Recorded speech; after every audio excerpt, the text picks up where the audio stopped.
I don't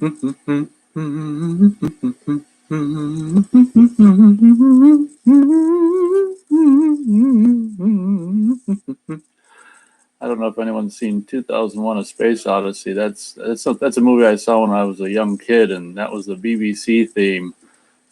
I don't know if that was not being a British citizen or a fan of news.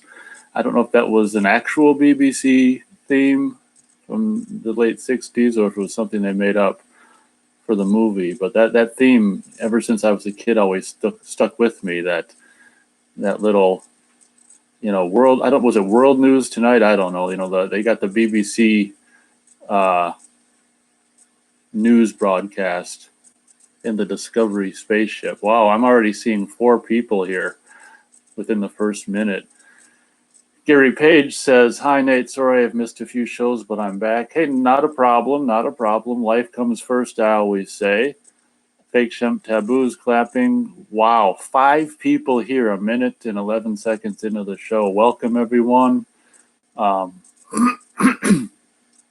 glad to see it. 6 freaking people here, 1 minute and 25 seconds into the show. That is really great. Welcome, everyone.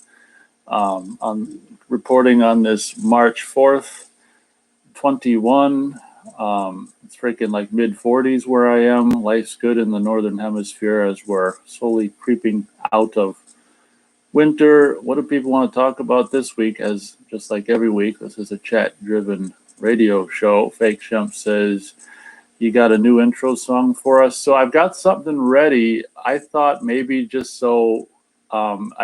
like, I don't know if it was you who suggested it last week. Someone suggested that I sing out the show. So I think I'm going to do sing out. I'm going to save it for the end because I don't want to scare people away that are listening to this after the fact by singing at the beginning of the show. So that might be a good good idea. That's what I'm going to do. Fake Shemp is crying tears of laughter. Gary Page says the BBC is shit. Ask anyone from the UK.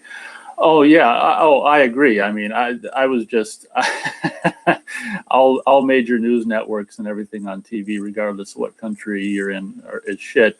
But still, being a kid, an impressionable kid, seeing 2001: A Space Odyssey, I always liked that little tune that the BBC show in the movie intros with. So I thought instead of singing, to open this show, I'd do that little BBC. I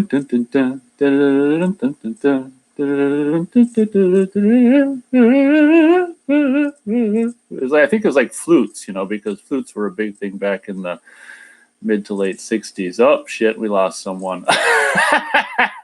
See, so that's what I get for doing down to 5 people doing a vocal this or that. But yeah, I agree. A BBC is a bunch of BS. So we got 5 people here. What do people want to talk about this week? As I said, it's a chat-driven show. That was really cool how 5, I think 6 people showed up in the first minute and a half. So welcome once again, everyone. So to answer Fake Shem's question, yeah, I think we'll say I've got a song for this week, and I'll save it for the end. And if Fake Shemp or anyone has to go before the end, I guess they can ask me to sing it before they leave or something. But I've got something for this week.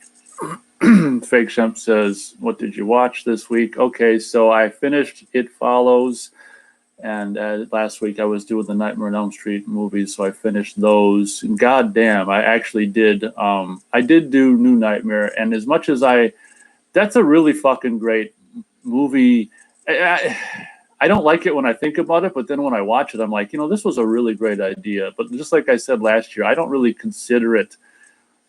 It's like an offshoot. For me, it's not a part of the Freddy series, even though it kind of is. It's for me, the Freddy movies end at Freddy's Dead. But New Nightmare, you can't argue that that's just it's kind of a really cool idea to do a movie outside of the movie. It was a really great idea and probably just decades ahead of its time. But I went ahead and watched. I figured after I did New Nightmare, I figured I'd go for broke and revisit. I hadn't seen this for a long time.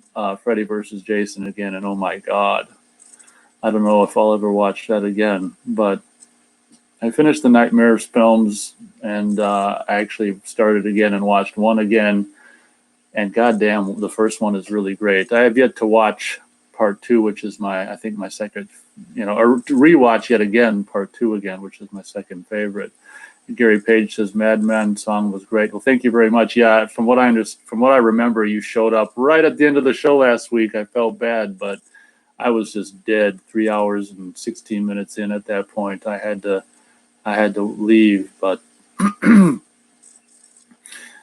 we've got a name I haven't seen in chat before. J. Doug Johnson asks, what's your favorite Elm Street film? Definitely the first movie from 1984. I can actually rank them for myself, or at least the ones that are my favorite are one in this order: 1, 2, and Freddy's Dead. I'm not so crazy on 3, 4, and 5, but I like 1, 2, and Freddy's Dead the most in that order. And New Nightmare for me is really great, having rewatched it again. But because of the nature of the movie, for me, it just doesn't. I can't really include it into the. Anyone who is familiar with that movie will understand why I can't really include it with the Freddy films. It's a really great idea. I think he did a great job writing it. Fake Shemp says, my sister really loved New Nightmare growing up, but I always preferred the comic book vibe of the earlier films. Yeah, see, New Nightmare for me, it's difficult because it's like, I think it's a really, really great movie, but I can't really consider it necessarily a Freddy movie. It's a really weird movie. But I love how the movie just teases you with Freddy and builds and builds and builds and builds, and just by the time he shows up in the hospital, you're like, you're just glad he's there. And it's just like, Matt Haggerty says, yo. Fake Shemp says, I love that Freddy resurrects in part 4 by a dog's urine. So awesome. Yeah, how cool was that? I saw that. My mom was nice enough to buy me the previously viewed VHS tape of that in '89, and I have it. I've had it.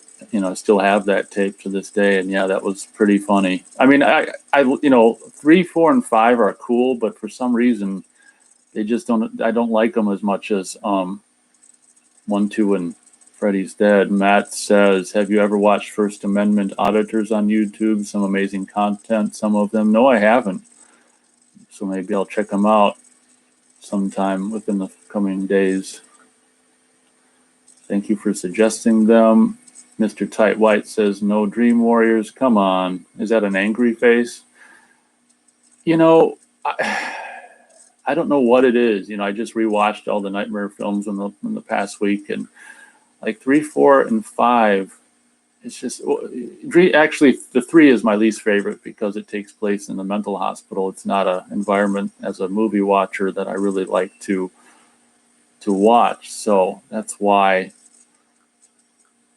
that's my least favorite of the Freddy films. Granted, it's got some of the cool ideas I talked about last week, and the kills and stuff, and kills related to characters' personalities and stuff, and admittedly, there's great things about 3. One of the things that I can't stand about 3 is the Freddy's voice is all over the place. Like, it seems like one line he does, it's like it's not even Robert Englund's voice, and one line it's Robert Englund's voice without any, audio treatment to it. It's just like, what are they doing? I mean, I'm not going to say I hate 3, 4, and 5, but they're just my least favorites. Matt says, the shit they say to cops is some of the funniest content I've ever seen on YouTube, and that's no joke. All right, well, if I'm so inclined, I'll check them out at some point. Thank you very much. It sounds like it's a channel devoted to effing with cops, which sounds fun. So thank you very much for the suggestion, Matt. So Matt, did you set your alarm to wake up for this show? And did you forget to set the alarm last week? Didn't see you here last week, which is fine. As I always say, in regards to the show, life comes first. But maybe the alarm clock didn't go off last week for Matt. In case anyone doesn't know, Matt, 2 weeks in a row, set his alarm clock for 12:30 p.m. so he can be sure to be up for the show, which I appreciate. Brings me back to, being in my 20s myself, like, needing to set the alarm clock to wake up after noon is classic. Fake Shemp says, Robert Englund was really cool in Galaxy of Terror. His character was afraid of books and reading a lot going on beneath the surface. Yeah, I remember, the one thing I can remember about Galaxy of Terror is that fake big-titted chick from, she was also in New Year's Evil, like Robert Englund's character, going to hyperspace, and there was no seat with a seatbelt, so he sat in her lap and she put her legs around him or something like that. And it's like, okay, well, I'm going to rip out the seatbelts to my space seat next time so I can have her wrap her legs around me. That was funny. Yeah, I gotta, you know what? Maybe I'll take a look at Galaxy of Terror tonight. That's a funny one. I've got the DVD of that, like the Scream Factory DVD. Matt says it's not one channel. There's multiple channels that do First Amendment audits. It's the type of content people do. Some of them are funnier and more entertaining than others. I see. He also says Johnny gave and James Freeman, Johnny Give and James Freeman are two funny channels. He also says they basically just film in public places that might push the envelope, and people/cops get triggered for them exercising their right to film in public. Matt, okay, he corrects, meaning his other thing saying Johnny 5-0 versus Johnny Give-O. All right, well, it sounds like there's some specific channels for me and anyone else who is listening now or after the fact to check out for those kind of things. Yeah, I mean, thank you for the suggestions, but I mean, I'm so much not a fan of cops that I don't really want to see them in videos, but maybe I'll take a quick look at some point.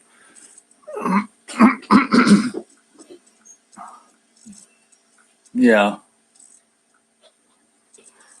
Fake Shemp says, is it warming up in Minnesota, Nate? Yeah, it's probably 50, or not 50, 40, 45 degrees or something right now, which, believe me, when you've had lows or when you've had highs that are below zero, 45 almost feels like you could go to the beach. So 45 is like freaking, you don't even need a jacket anymore after you've dealt with highs in the -0. And for everyone in the world where I'm talking about Fahrenheit temperatures, Matt says, I did not have to wake up for this stream today. My sleep schedule got pushed forward and I'll be going to sleep in a few hours. Oh, wow. Damn. He also says, I hate cops. They talk mad shit to cops and get them so pissed. I've never heard someone talk the way they do to cops. Haha. Well, that's cool. Yeah, I mean, I'm not, as I said, big on watching videos with cops, but I can see someone who hates cops wanting to watch those videos. Gary Page says, do you have any more Laserdiscs to showcase? You know what, since the weather is getting so nice and stuff like that, and whatchamacallit, what's it called, Motivation in March really springs up. I'll probably be within the next 2 or 3 weeks resuming video shoots. In case anyone who doesn't know, the videos I've been uploading one video a week for the all winter were videos I shot last year. So I'm gonna be, the weather's nice enough and the motivation is for me is enough where I'm gonna be starting to shoot new videos, but there's gonna be one a week up until then, to whatchamacallit, for you guys to enjoy up until the point where I start shooting new ones. So yeah, I can definitely start showcasing. That might be a good way to get into shooting reviews for the spring, is just to do some simple ones to get me back into the review shooting state of mind. But there's all kinds of stuff that I can, rarities and stuff that I can show off. Matt says, take that face covering off and head out to the stores. Tell them you identify with living in Texas. There you go. I identify as a Texan. That's a good one.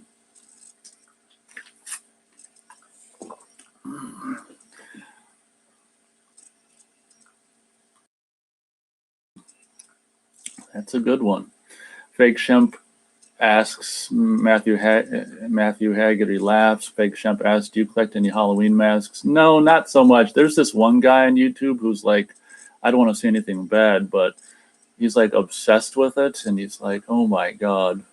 He's got like a bazillion Michael Myers masks. I can't remember what his channel is, but if you type Michael Myers mask, you'll probably come up on the top of the search. But no, I don't. You know, I've got like, you know, one really kind of cool I've showcased on the channel a couple of years ago, like a Jason Lives hockey mask replica that's, you know, I paid on eBay. You know, some guy did it. I told all the info about the guy who does the hockey masks and stuff on that video. You know, I got that on eBay, and I was really excited about that.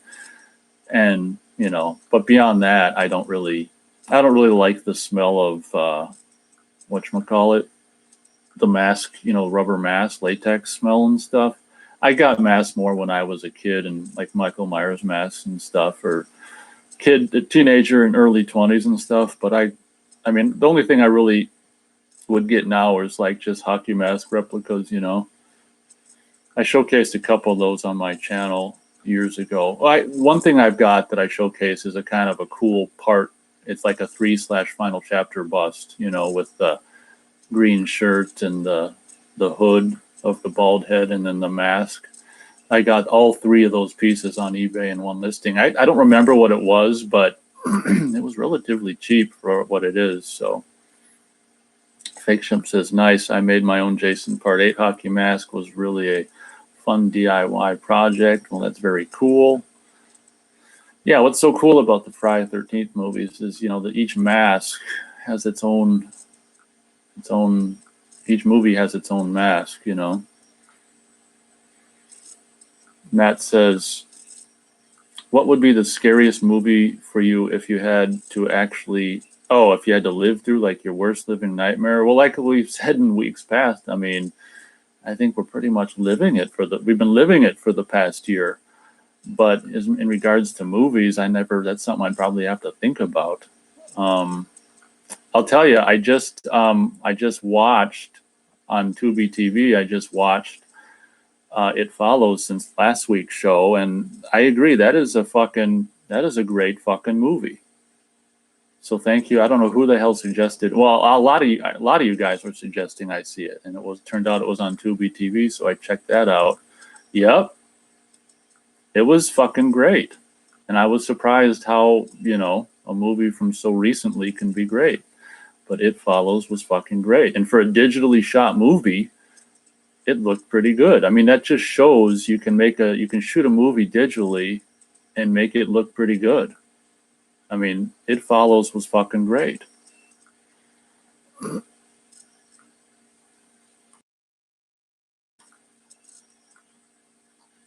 So I guess, you know, I'd have to think about it, but I guess having just seen It Follows, that's a pretty scary fucking thing if it happened in real life.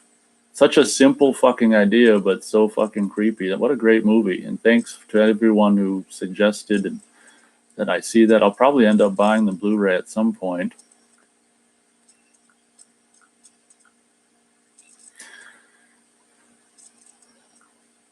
Fake Shemp says, oh my god, the chat's going so fast. Ooh, the scariest for me would be that Event Horizon. I haven't seen that in a long time. I've got the DVD of that, but I don't remember what happens. Matt says, I think I said you should watch it, but everyone agreed. Okay. I know that a lot of people agreed. Whoever said it, maybe it was you. Matt says, yeah, the music was really good and everything, and it was just really well done. There's nothing about that movie that I could really even complain about. The music was fun. The way it was shot and cut was great. I mean, it was just like this low-key, really fucking creepy-ass movie. So thank you very much. If Matt suggested it, thank you very much for doing so. I think the Blu-ray is only like $10 on that something Zon site, which I shouldn't be, you know, buying things from, but oh well. I do. And yeah, I was really surprised.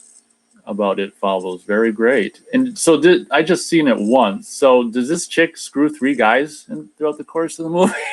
She's screwing everyone, doesn't she? Oh my God.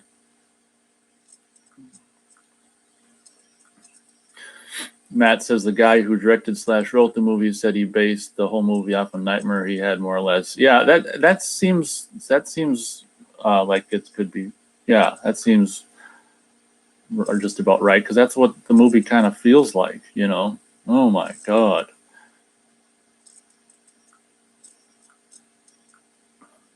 Yeah, I was impressed. I didn't think, you know, a movie. I mean, I know that, you know, movies come out here and there that are okay, but from what I've seen, and you know, granted, because I'm such a closed-minded bastard in regards to movies that come out now, I don't give much a chance. But yeah, I have to say I was impressed with that one. Oh, Matt, have you seen another? It kind of reminded me of this movie that I saw a while ago that I really like as well, called It Comes at Night.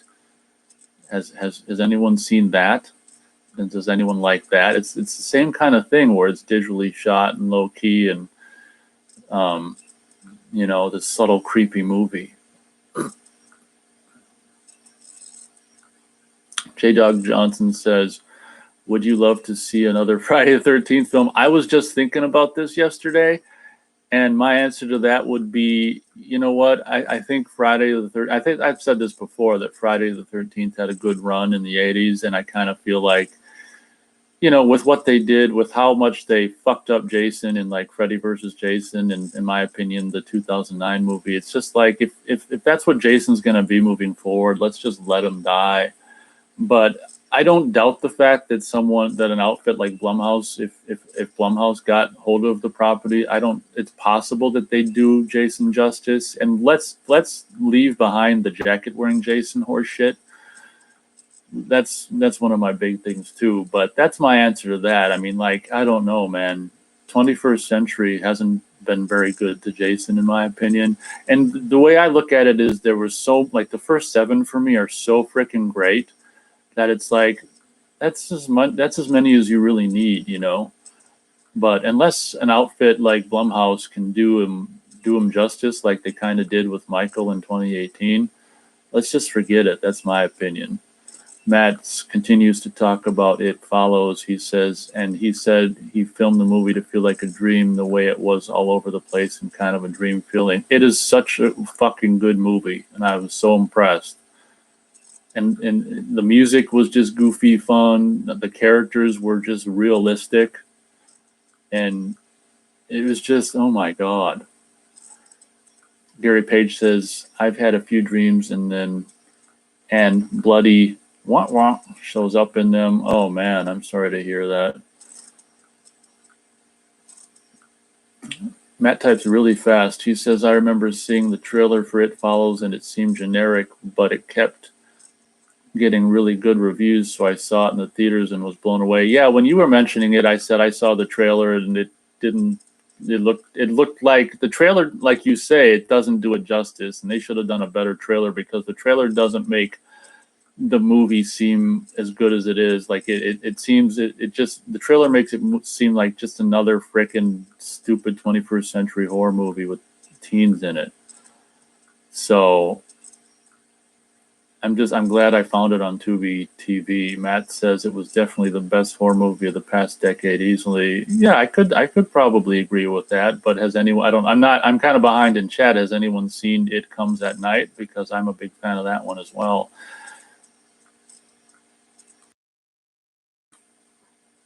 Fake Shemp says, at Matt reminds me of what inspired Phantasm, was also a nightmare. I think we need to make more movies from nightmares.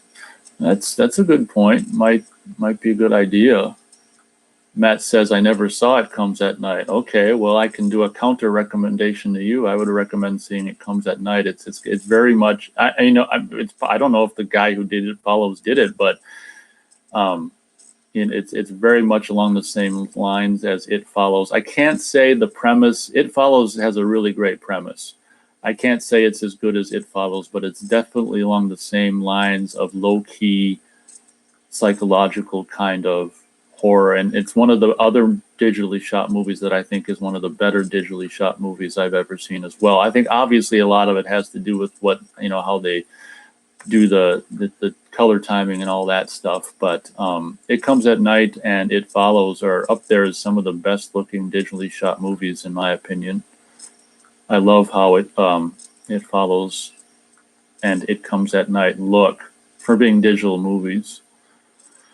Matt says at Fake Shemp Taboo, most of the best horror movies come from nightmares. Yeah, that's a good point. Gary Page says, is the remake of Wrong Turn any good? I can't say. Anyone in the room saw it? Anyone listening to the show saw it? I can't say. I saw some ratings on Amazon. It's got high ratings. So, I mean, I'd watch the Wrong Turn remake for free. Matt says, shit, the best, scariest ideas all come from my nightmares, so it makes sense. Matt also says, I forgot if I asked, have you seen the VHS movies? He asked me that, and no, and funnily enough, I think they're both on Tubi TV, so maybe I'll have to give the first one a shot. I'm all for watching shit if it's free. So I can't say I'll do the second one if I don't like the first one, but I could, I don't want to promise that I'm going to watch stuff, with it getting warmer and stuff and me having more motivation to do other things. I'll try to check out VHS on Tubi TV. We've got Fluffy Furry Buddy here. He says It Follows is forgettable. Watched it a couple years ago and forgot how it even ends. We each have our own opinion, and that's fine. Wow, we got 7 people here. Thank you very much for showing up. Yep, taste in movies is objective, so we are all entitled to our own opinion. Matt says VHS 1 and 2 are really good, but the third one sucked. Okay, well, maybe I'll make a point to check it out on good old Tubi TV. Fake Shemp Taboo says, have you all seen Bad Lieutenant, New Orleans with Nick Cage? I thought that one was one of the best modern films. No, I wasn't a fan of the first one, so I never checked that, or I never gave anything else with the Bad Lieutenant any well, I saw the first one like in 1990. Me and my dad rented it. All I can remember is the scene of Harvey Keitel whacking off, standing outside someone's car door and whacking off. And maybe it's good if I saw it as an adult, but as a 13-year-old, I guess that kind of put me off. I think people can understand. And he's Fake Shemp says, yeah, the first one was terrible. Okay, that's all I can remember is Harvey Keitel whacking off. So looks like we got our first hitchhiker. Thank you very much.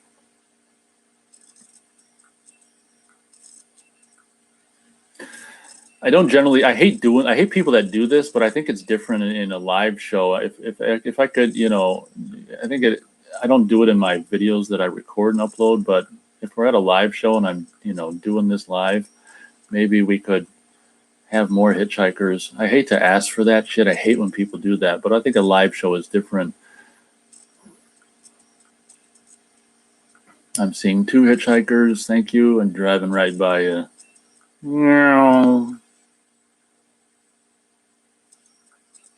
Matt asks me if I've seen Upgrade from 2018. No, I haven't. That looked kind of interesting. I remember seeing trailers back in the day. 3 hitchhikers. Thank you very much.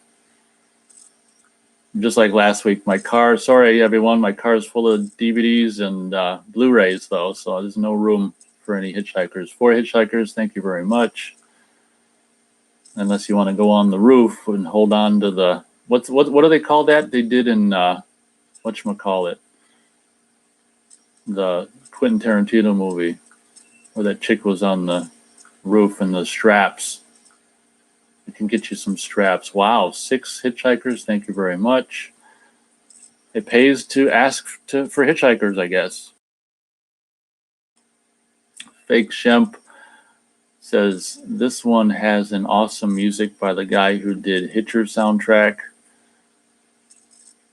Oh, okay, so the Nicolas Cage one. Okay, that's some cool info.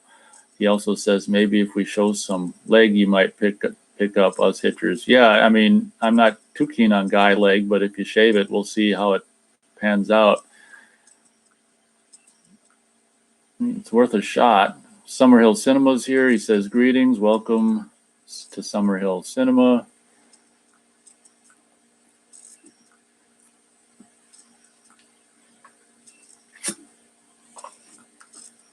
Matt says, Upgrade was an amazing sci-fi movie, another one that blew me away. That was way under the radar, like It Follows. Okay, so far you've got a really great track record with recommendations. So if Upgrade is on Tubi, or if you know anywhere to see it free, I could definitely possibly check it out.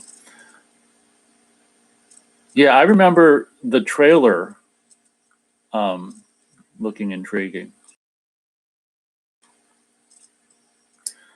He also says Upgrade was also another generic trailer that turned out to be amazing. It was written and directed by the guy who did the first Saw movies. Ugh. Well, hopefully it's better than the first Saw movies, because I personally don't hold any of the Saw movies in any kind of regard that is flattering.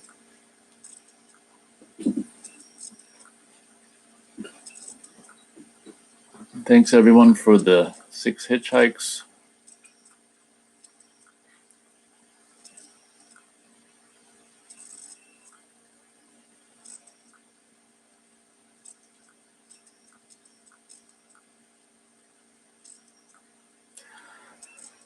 Matt says, I think the Saw movies were okay, if that means anything. Ha ha ha ha.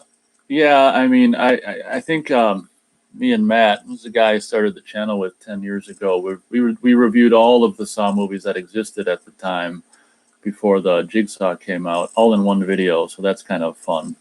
I share my thoughts on them in that one video. And then I also did a review on Jigsaw as well within the past few years, the movie Jigsaw. Fake Shemp says, does anyone remember an old sci-fi movie with Bruce Campbell, super creepy, about a bunch of people stuck in a snowstorm and some are aliens? Haven't seen it in ages, but just remembered it. I've never knew that he ever did a movie like that. Fluffy Furry Buddy says, the first Saw was good and groundbreaking.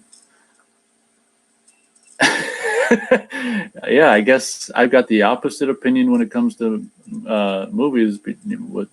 Our tastes are exactly the opposite, but hey, that's absolutely fine. Matt says Upgrade had a mind-blowing twist, honestly, up there with The Matrix. Okay, well, I'm intrigued. He also says it seemed like you knew where it was going, but just mind fucked you at the end. All right.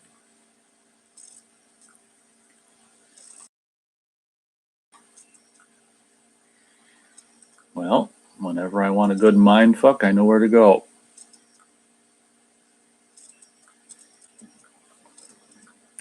Oh, and another thing I watched from the past week after I got done with the Elm Streets was I've got the Blu-ray of the first. We were talking about, I think last week we were talking about, what the hell is it called? There's so many of these movies by the same kind of word. Exterminator. Is that the one with the guy from Vietnam? Exterminator? God, that's depressing. I don't remember if I've seen the second one, but the first one is just goofy and depressing. Matt says, I'm making bold claims, I know, but I don't recommend stuff that isn't, to me at least, really good. I don't want to waste anyone's time on shitty movies. Ha ha. Well, that's understandable. I appreciate that. He also says, but then again, not everyone has the same tastes. Yeah, I'm finding out that so far me and Fluffy Furry Buddy have opposite tastes, which once again is absolutely fine. Summerhill Cinema says, I'm not into the Saw movies at all, but James Wan is a great director. The first 2 Conjuring movies are horror masterpieces, in my opinion. Summerhill Cinema says. He also says The Exterminator 2 is more cheesy. Check it out if you get a chance. Yeah, I may have the second one on VHS. I'd have to look. I don't remember if I do or not, because the cover art is really familiar to me, so I may or may not.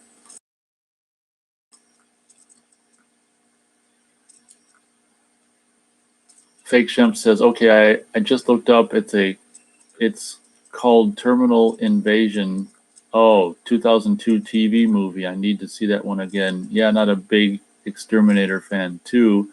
Matt says at Summerhill Cinema, it wasn't written. It wasn't James Wan. The guy I'm thinking of did Upgrade.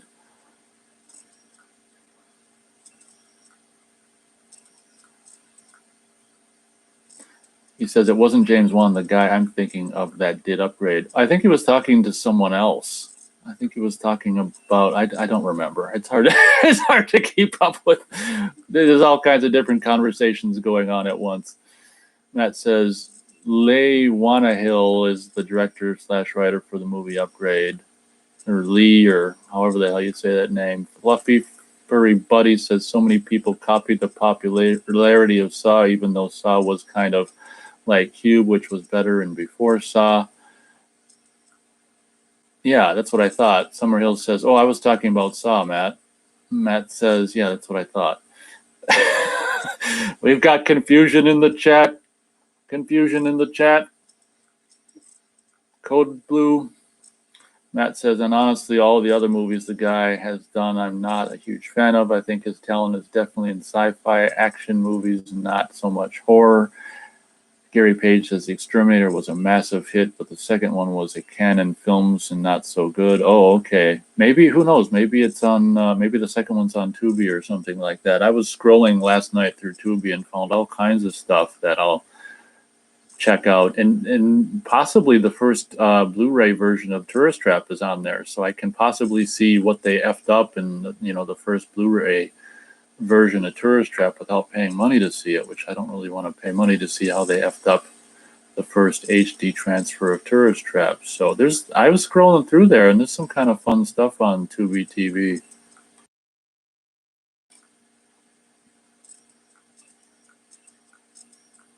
That's interesting how a first movie can be someone else, and then Canon makes the sequel. That's interesting.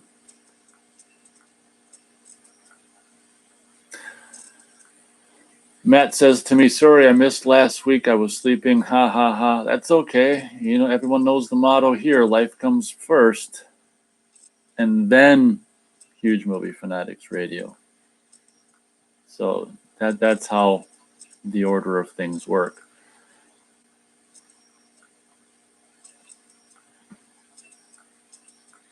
Yep, pretty much the motto here, which I've never said until just now, is show up if you can. If not, it's your loss. Fake Shemp says, any sequels you think is better than the original? Possibly. Shit, I'd have to think about that. I guess kind of, I'm not a fan by any stretch of the imagination of Godfather movies, but Godfather 2 might be better than Godfather. I can't remember. I haven't seen it for a decade, but I remember thinking that, God, I actually kind of like this one, whereas I'm not a big fan of the first one. So that might be one. But that's another question that it's hard to answer on the spot. I'd have to think about it. But I think generally, I like the first one of movies more. Fluffy Furry Buddy says, I was just thinking the other day, do you remember the HBO series The Hitcher? Wish they would release the complete series like Tales from the Crypt. No, I've never watched the HBO series The Hitcher. Gary Page says, I bought the first Blu-ray of Tourist Trap and I don't know what's missing. Charles Band is an ass. Yeah, if you're not familiar with the movie before that Blu-ray came out, obviously you're not going to know what's missing. But I've seen the movie for the first time on tape, and then I got the first, or probably the only DVD. Well, I'll just say the first DVD that came out. So I'd probably be able to see what's missing if I watch it on Tubi. I mean, I don't know if I really need to do that or not. Maybe I will, maybe I won't. But I'm just kind of curious. Yeah, I agree with the Charles Band is an ass. Oh, that made me remember something else I found on Tubi last night that I'm going to watch for free because I'd never pay to watch it, which is Blade. What's the title of it? The Blade movie from Charles Band's Deadly 10. Blade shit. I can't remember what the full title of it is, but I get to see that movie for free on Tubi TV if I so choose to do so. I watched the first, the pre-credit bit last night. I'm like, oh my God. Supposedly that was shot in like, I don't know, just that's like 3 or 4 days or something. It's like, Jesus Christ. Oh, Blade the Iron Cross. That's it. I think that's the name of it. Blade gets his own movie.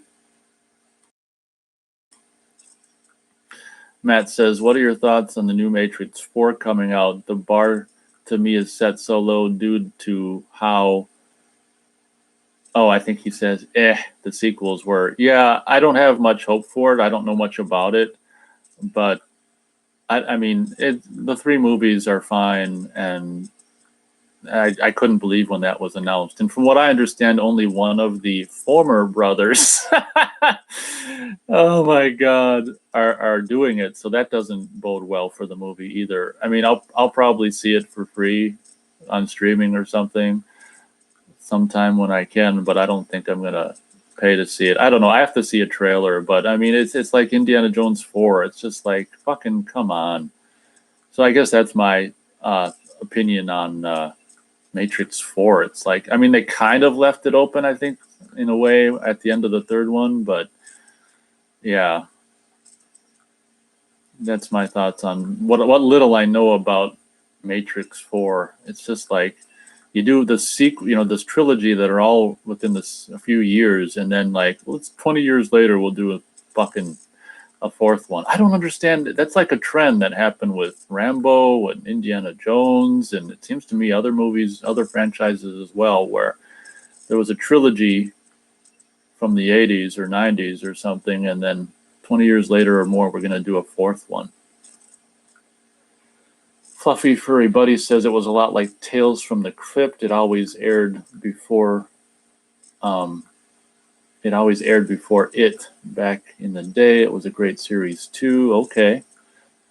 Once again, we have multiple conversations going on. Wow, I'm seeing nine people here. Thank you very much for showing up.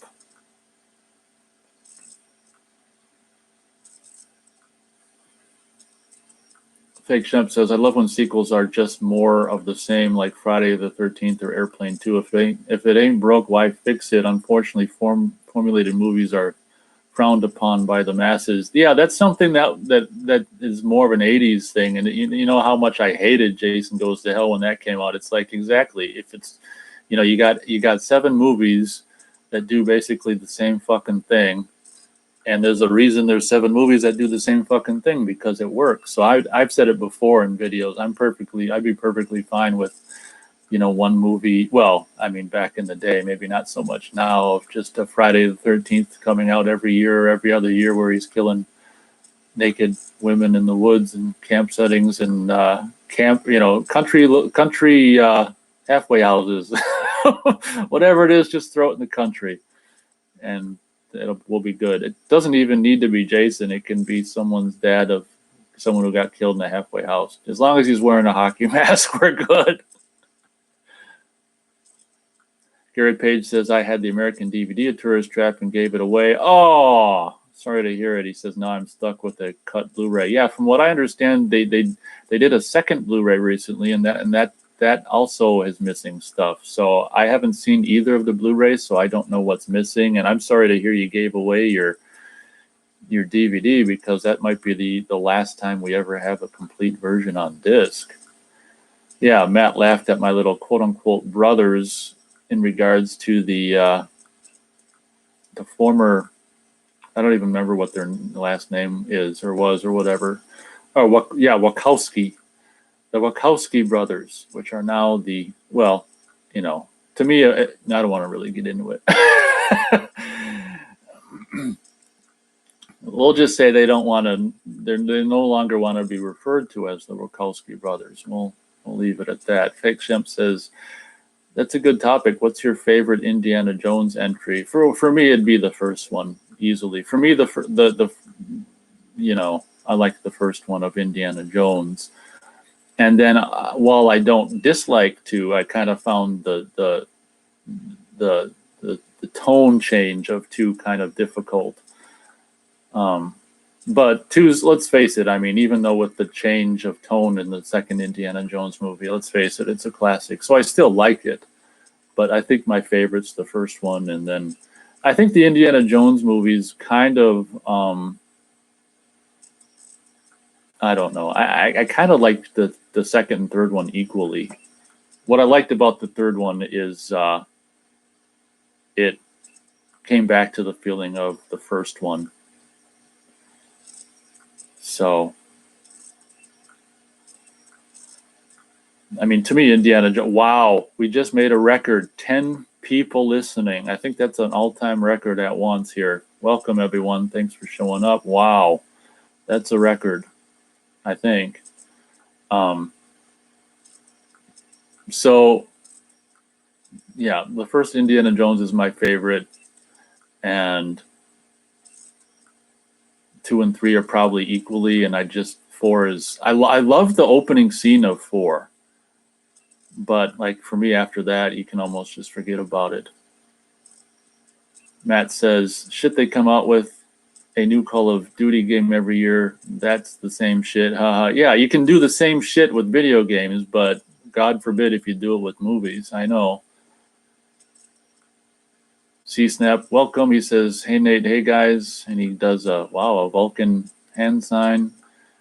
C-Snap says, Raiders of the Lost Ark rules. Yeah, I seen that at back when they were still projecting 35 millimeter, special screenings of stuff. I saw that at some theater. That was fun. Yeah, to me, Raiders of the Lost Ark is the best of the indie movies, but all of the first 3 are fun. And then, like as I said, the opening scene of the first movie, or not the first movie, the fourth movie, is kind of cool, but that movie really just goes to shit as it goes on. Back up to 10 people, that's cool.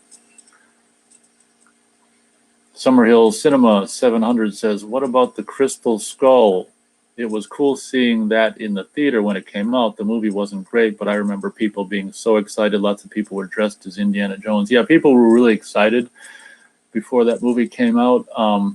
You might have typed the comment while I was talking about it, but I think I just revisited it recently and within the last year or so. And as I say, I think the first maybe, I don't know, 20 minutes or so or 30 minutes are okay. But for me, it just really goes to crap. This is the first time I think I've seen John Calvert in chat. Welcome to the show. He says, watching Night of the Demons right now, Linnea Quigley version, top stuff. Do you like this movie? Yeah, I prefer the second one, to be honest. The women are hotter in that movie, in my opinion. But I think Night of the Demons, the first one, is cool in its own right as well. They're both fun, but the women in the second one, and to me, just make the second one more fun for me. But I'd say they're both a couple of classic movies. And yeah, Linnea Quigley in the 80s, I mean, come on. So you've got it on as we speak right now. That's cool. Yeah, that one, the blonde chick, she's hot too, and then that Asian chick from Sleepaway 3. So yeah, both of the original Night of the Demons are definitely fun. Matt says, what's up? I'm kind of translating. C-Snap. Fake Shump says, yeah, I remember watching it in the theaters. What are we talking about now? Are we talking about Indiana Jones 4 and towards the end? Yeah, probably. Reading text, waiting for it to be over. I can only assume he's talking about Indiana Jones 4. Matt says Night of the Demons was good. I can only assume, it's difficult when there's a remake of something out. I can only assume Matt's talking about the original. C-Snap says, I saw Raiders over 50 times in the cinema alone, not counting VHS or DVD. Obsessed with it, laugh out loud. Went to Tunisia to visit the locations. How do you see a movie 50 times in the theater? How does that work? That sounds like, I call myself a huge movie fanatic. Maybe you'll have to take the mantle. Holy shit. I don't know how that works, but yeah, I remember you mentioning you went to Tunisia to visit the locations. That's really cool. Yeah, the first one is just beyond classic. Fluffy Furry Buddy says, I actually liked part 4. Indiana. Yeah. If I don't like something, he's gonna love it. If I like something, he's not gonna. I'm convinced. he actually liked part 4 Indiana Jones. It was entertaining and the action was fun. Right on. Gary Page says, hi, C-Snap. C-Snap says, hey, Gary, peace sign. So basically, I can know Fluffy Furry Buddy's opinion on movies without even asking him, because all I got to do is just think, okay, if I like something, he hates it, and if I hate something, he loves it, which is fine. Teach his own. Fake Shemp says, at John. Wait, who's John? Oh, John Calvert, okay. Yeah, I just saw it for the first time 2 years ago. Super fun. Regarding Night of the Demons, the original. Oh, wow, you just saw it for the first time 2 years ago. Yeah, the opening credit sequence in that one is pretty fun. Summerhill Cinema says, The Last Crusade was great in my opinion. The motorcycle chase was a highlight. Yep, that was fun. Yeah, the first 3 Indiana Jones are fun. I do find it a little goofy, as I said, that the second one, the tone changes, but it's also kind of an interesting to see a tonal change for Indiana Jones. So it's I don't have a problem with it, but yeah. Okay, Matt's talking about the original Night of the Demons, I think. He says, oh, the original for sure. Yeah, I haven't seen, I think the remake's on Tubi, so I haven't seen the remake, but that's because I'm not a remake guy. But I guess a person could see it for free if they were so inclined on Tubi TV. John Calvert says, yes, the man in the man cave, I am with you and Night of the Demons. Well, that's really cool, man. Night of the Demons and huge movie fanatics radio in the background. Or maybe Night of the Demons in the background. Or maybe both equally.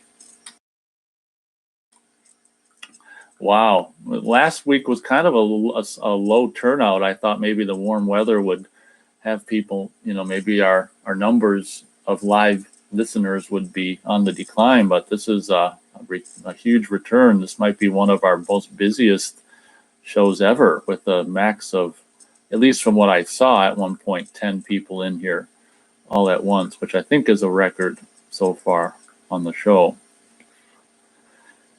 Behind in chat, of course, Fake Shemps is talking to C-Snap about his probably visiting Tunisia. Awesome. Did you just sit in as they replayed the film reel? Yeah, because I think they let you do that maybe in the early 80s. I know. How do you see a movie 50 times in the theater? I think my max is like, I don't know, 5 or 6 or 7 for Rocketeer 30 years ago.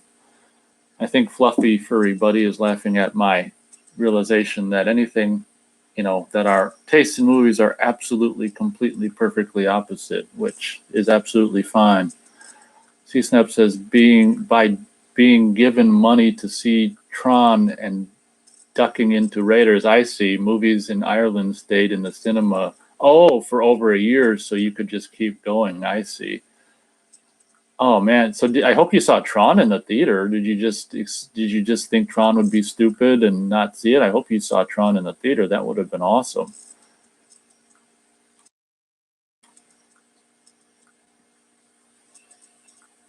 CSAP says, laugh out loud. Yes, Fake Shemp, laugh out loud. I don't know what he's laughing. Oh, okay. Matt says, if YouTube allowed you, would you live stream on mobile this summer out on the lake? That would be cool, but the stupid, 1K sub rule. Yeah, as we all know, this channel is going to turn 10 at the end of June, and I'm not even halfway to there. So unless you guys can all make all kinds of accounts and sub from them, live streaming on mobile is probably never going to happen. So, I mean, I consider that. I don't know how good the data is on my phone or whatever, but I'd consider that. Another thing I thought, which would be really fun, is to take you guys to drive-ins, before the movie starts. Because for me, the best part about a drive-in movie is just people watching and sitting there as it's getting dark and stuff. And that's something I thought of would be fun. And it's something that occurred to me that might be possible, is to take the laptop and use the cell phone as a Wi-Fi source to get around the, I don't know, I can only assume that would enable me to get around that 1,000 subscribers mobile live streaming thing. But I don't have unlimited data on my phone though, so I don't know how that would work. But that's a good question. But I mean the problem with live streaming on a lake kayaking is it's so bright that it's not like I'd really be able to look at chat or interact with chat. I wouldn't be able to see the phone, or the phone would be so small, and it'd have to be pretty much where I'm not really interacting with the chat. But that's a good question. But I also thought it'd be fun to just live stream at a drive-in as the sun's going down, as dusk approaches. Fluffy Furry Buddy says, I agree with you sometimes, laugh out loud. Yeah, okay, prove it. Matt says, warm weather bringing people into your show in my air. What is IM? I don't know what IMAO is because I'm not a teenager. Yeah, well, last week I thought the warm weather was contributing to people not showing up. It might have been one of our slowest weeks, in a while last week. So I'm surprised so many people showed up this week. I thought maybe that was going to be a trend where people were going to show up less and less, but we got 10 whopping people listening right now. So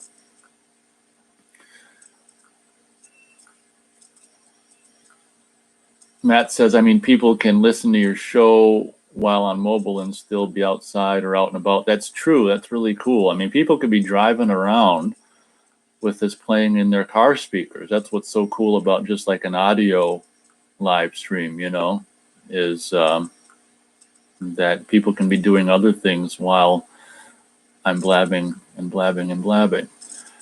C-Snap says, yeah, I saw Tron in the black hole as a double bill. You lucky mother. Oh my God. I'm a seriously freaking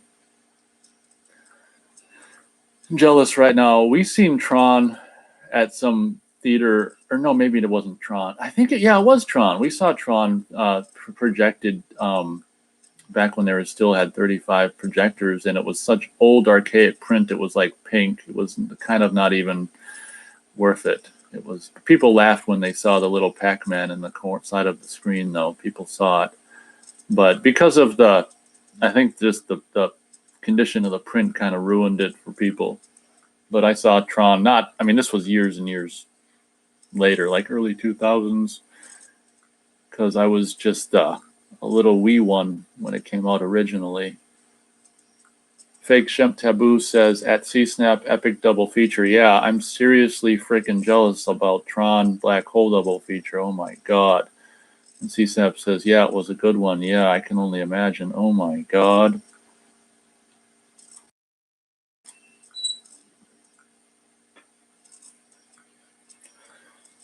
Matt suggests, he says, shit, just live stream outside of a library and steal their Wi-Fi. And that's true.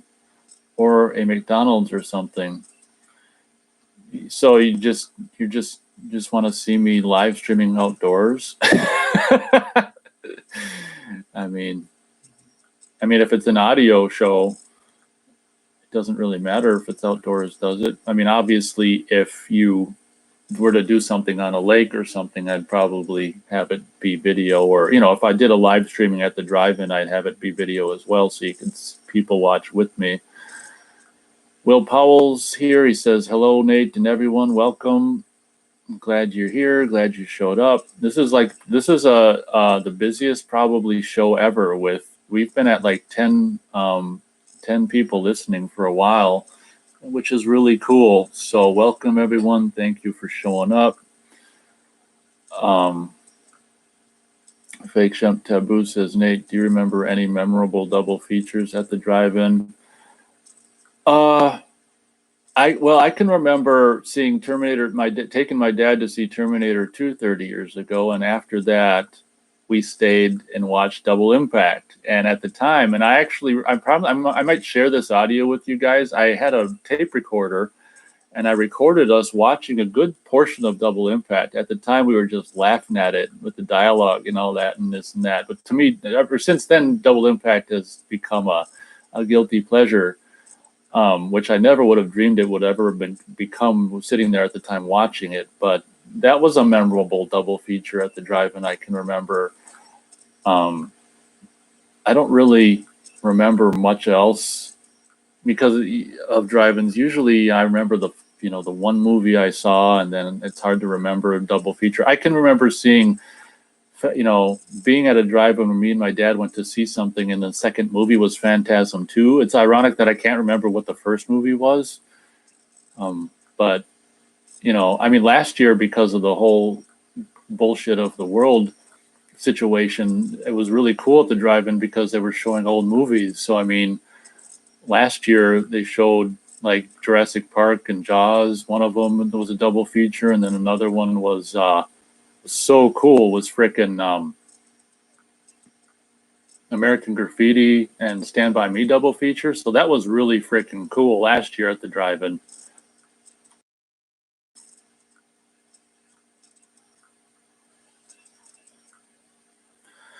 C-Snap says, "Hey, Will, as I'm behind on chat, what's new?" Matt says, "Laughing my ass off." Oh, okay. That's what LMAO means.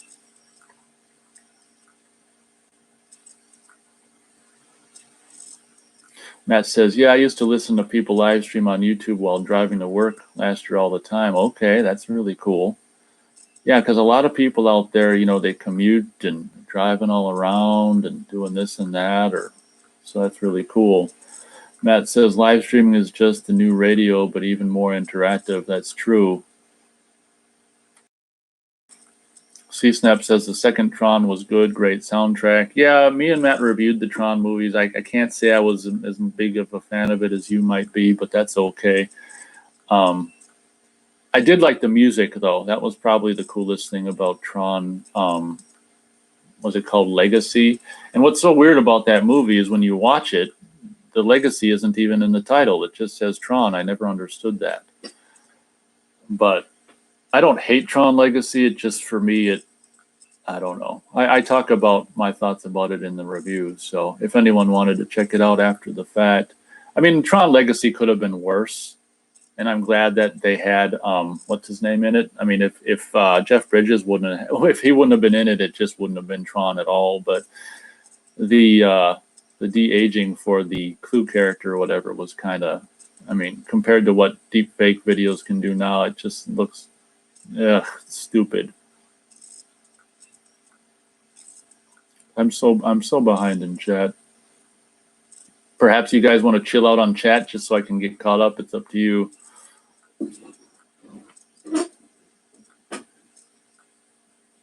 Matt says, "Well, if it's nice and summer out, may as well be outside getting that sunshine instead of being inside. Hell, even on even a summer night." Yeah, that's a good point. Problem is, Minnesota, there's mosquitoes and shit. If you're not freezing your ass off outside, you're getting bit by mosquitoes. So it's kind of like, it just kind of seems like a distracting environment to live stream, but it's a good suggestion. Will Powell says, "Hey, C-Snap, Summerhill Cinema says, yeah, listening to huge movie fanatics at the beach would be cool. Ha ha, there you go. Yep. Put it on your big, huge portable speakers they sell. Some people bring those to the drive-in, thump everyone's freaking brains out. That'd be crazy, having huge movie fanatics radio blaring at some beach.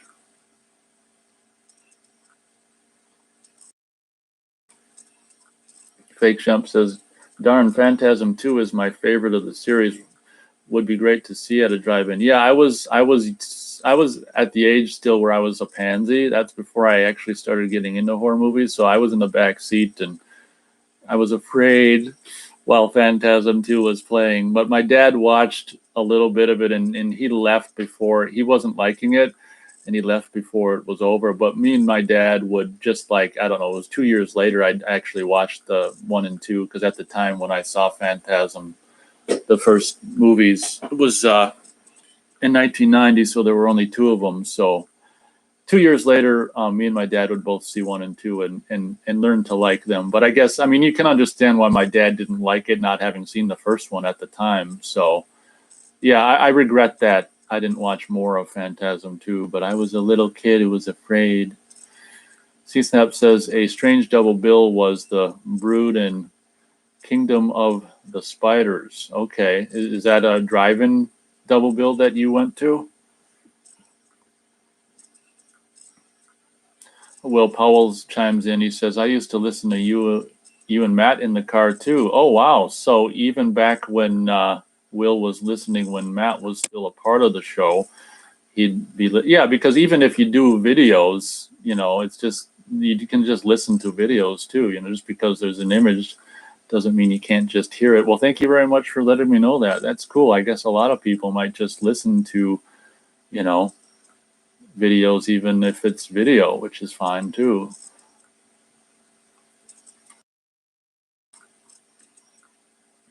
Fake Shump says at CSNAP, that is a strange one. Still haven't seen The Brood, but I know the plot. Kingdom of Spiders is a fun guilty pleasure though. And something else I just realized on Tubi TV, if anyone hasn't seen Bog, the movie, I think it was made in Wisconsin in like 1978, you might want to check out Bog. It's a good, absolutely no budget, goofy ass, you know, just, it's a movie from, you know, it's kind of like them taking a monster movie from the 50s and making it in the late 70s. It's just goofy, dumb fun, but it is an actual, it's the same transfer, the same scan that's on Prime Video. It's an and a more recent HD scan in the, you know, the 16:9 ratio. So currently, or at least the last time I checked last night, on Tubi TV, I would recommend checking out. It's simply Bog, B-O-G. It's a movie that's a guilty pleasure of mine that I'm still waiting for someone to take that new HD scan and plop it on a Blu-ray. I would much appreciate that. But Bog, it's a hoot. It's one of them stupid frickin' movies that's so stupid. It's great. C-Snap says, used to play the arcade Tron game in the 80s. It was a cool machine. It lit up ultraviolet light. Yeah, I played that too, the Tron game. Well, there were several Tron games, but I remember playing the Light Cycles one. C-Snap says, love Kingdom of the Spider. Shatner is so Shatner in it. Okay.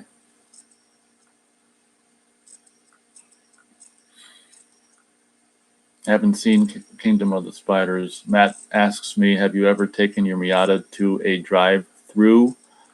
Always thought that would be awesome to do in the Miata top-down. Do you mean a drive-in movie or a drive-through at a fast food place? I've done both, but yeah.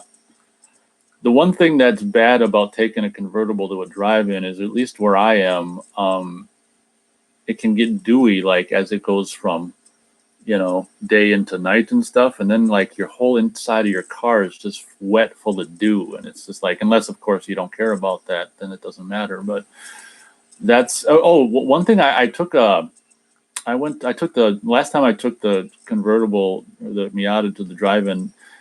That's what I remember. The freaking inside of the windshield got all dewy, and I couldn't defog it. I couldn't wipe off the dew inside. So it was like it got dewy on the inside and the outside. So I couldn't wipe off the dew.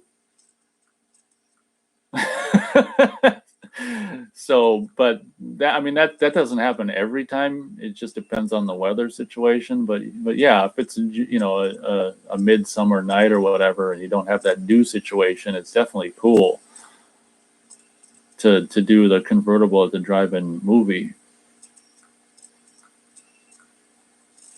I can only assume that's what you're meaning versus a drive-in fast food drive-through. John Calvert says Phantasm is the best. Got this one out on VHS back in the day. Arrow Video did a great edition of them all.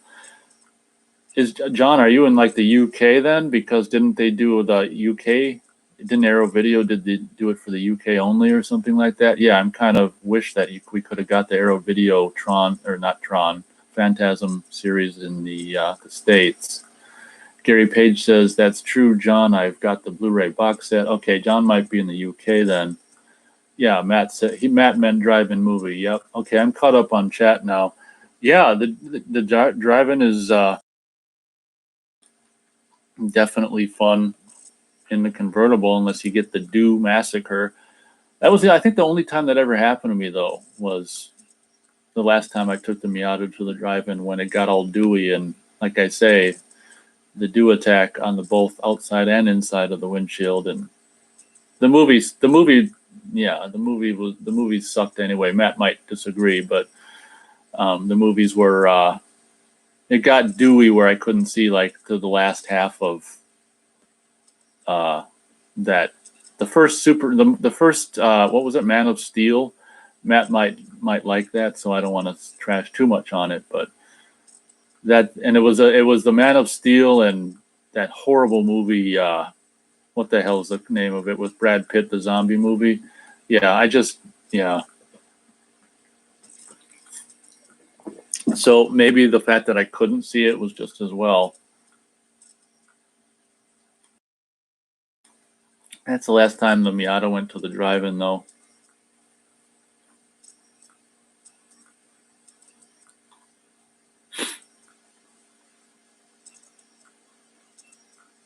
Matt says, if you turn on the AC, doesn't the dew go away? I mean, it's a freaking 95. The AC probably stopped working a long time ago. I think if you had working, defog, it probably would, but I don't think the AC still works in that car. I don't keep ACs charged in vehicles because, I don't know, when you're in a convertible, it's top down. I don't use AC in the Miata. It's okay. The movies sucked anyway, so the dew was actually almost more enjoyable. But yeah, one would think if they had a working defrost system, you could get rid of it. I'm not big on doing what so many people do at drive-in theaters where they run their cars during the movies, so I don't want to be one of those people that I hate. It's the same thing as asking you to start using a leaf blower.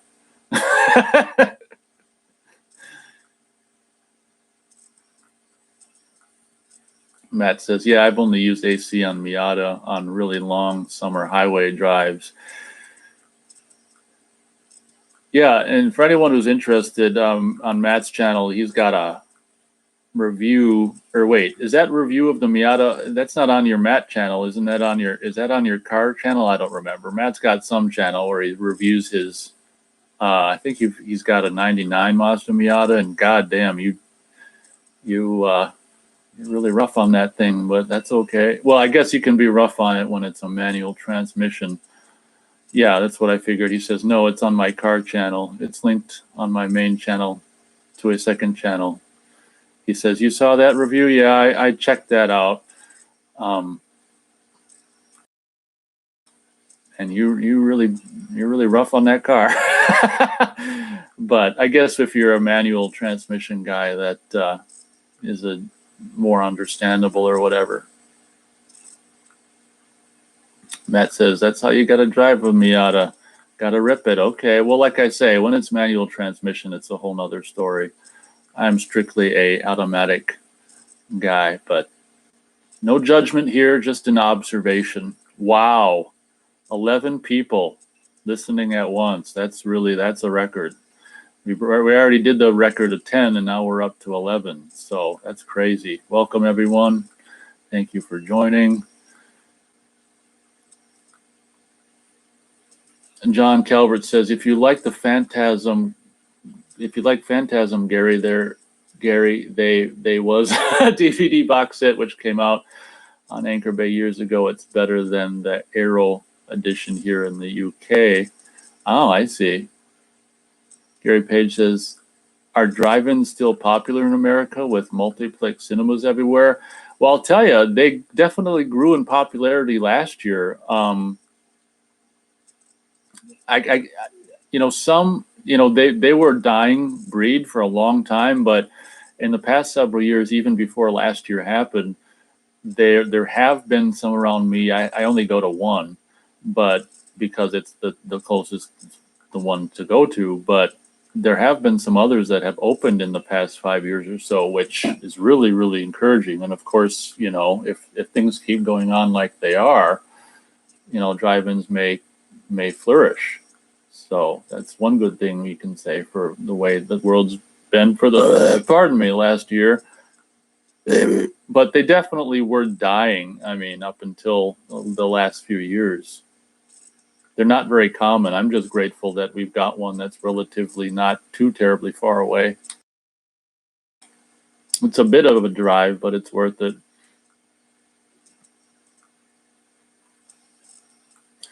Matt continues about his car. Shit, I drive the automatic just as hard. Oh, he continues about my car, I guess.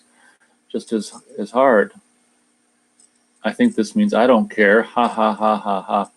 Yeah, I've never been a person to drive my vehicles hard, but that's okay. You can rip it if you want. Austin's here. Hello. He says, hey there. Welcome, Austin. We're an hour and 15 minutes into the show at this point. Welcome. Matt says a sports car is a sports, but yeah, the manual, you can kick the clutch and drift it a little bit easier. Yeah, that's understandable. Austin says, I watched the first Power last night. Not too bad of a horror thriller. Yeah, I don't think I've ever seen that. Is that Lou Diamond Phillips? That might be on Tubi TV as well. Austin also says, what are your thoughts on the Phantasm remastered version with the CGI upgrades? I'm pretty sure I do a review talking about that release, but I can mention it again.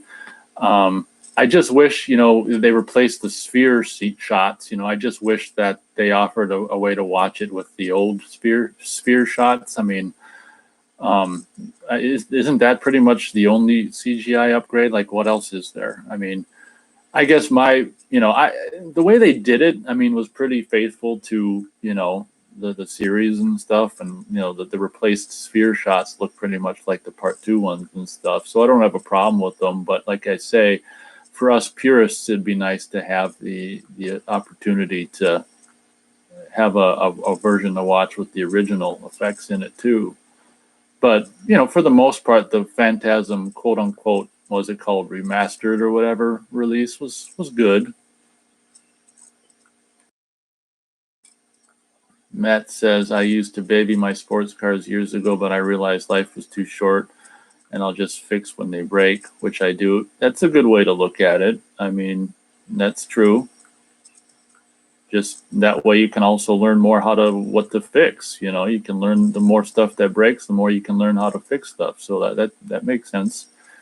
No, I'm not trashing on your decision to rip it, as it were. I'm just reacting to your decision to rip it, I guess. Gary Page says, thanks for that, John.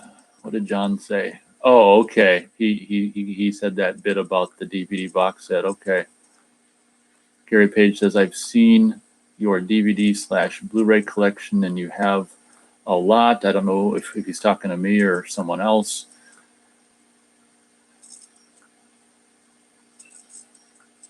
Austin Wilcutt says, yes, Lou Diamond Phillips. Yeah, I've never seen it. I think I was just browsing through movies on Tubi TV yesterday, and I think I saw that movie on Tubi TV. Matt says, but I really just go through tires quicker. Yeah, I can only imagine that. The Miata can handle a beating. People race them stock for many years with almost no problems. Yeah, I can imagine that, the going through the tires thing, by looking at that video of yours. I can see that.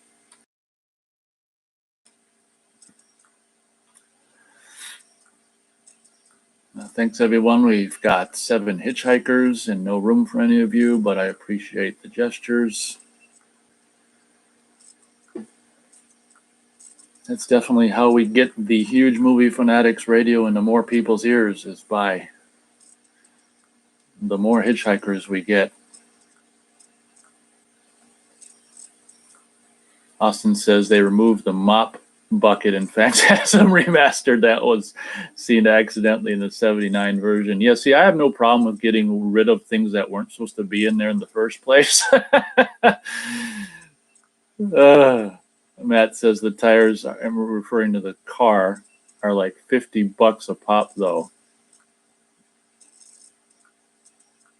So do you have to buy like them several times a year? That seems cheap though. Isn't that cheap for a tire? John says, no problem, Gary. I have it on my YouTube channel. It's in my collection. Go and have a look. And there is a lot more. Oh, C-Snap asks if I checked out Near Dark yet. No, I haven't. Now, does anyone know if that's on Tubi TV or a free streaming service? Because I've recently started using Tubi TV. I mean, there's so many things that people recommend, and frankly, with the weather getting nicer around here, I'm not sure how much I'm going to really be able to watch, but I always appreciate the recommendations. No, I haven't checked out Near Dark yet. It's possible it's on Tubi TV. Matt says, no problem. I go through tires like every few years. I might need them. He also says, yeah, I buy the cheapest tires on Miata because I just burn them fucking around anyway. Yeah, that's a good point. Gary Page says, Near Dark is a brilliant vamp film. Once again, I'm not the biggest vampire guy, but if I can see it for free at some point, I'd definitely check it out. I mean, I know it's definitely held in high regard, and it got freaking classic Bill Paxton, and I think Lance Henriksen is in it, if I'm not wrong as well.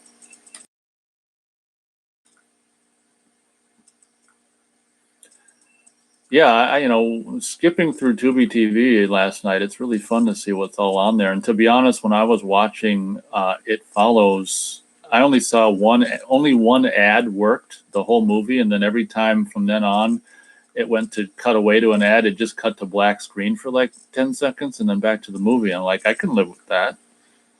So the ads wouldn't work, which is cool. CSAP says, yeah, all the Aliens crew are in it. So are there more people from Aliens in it then?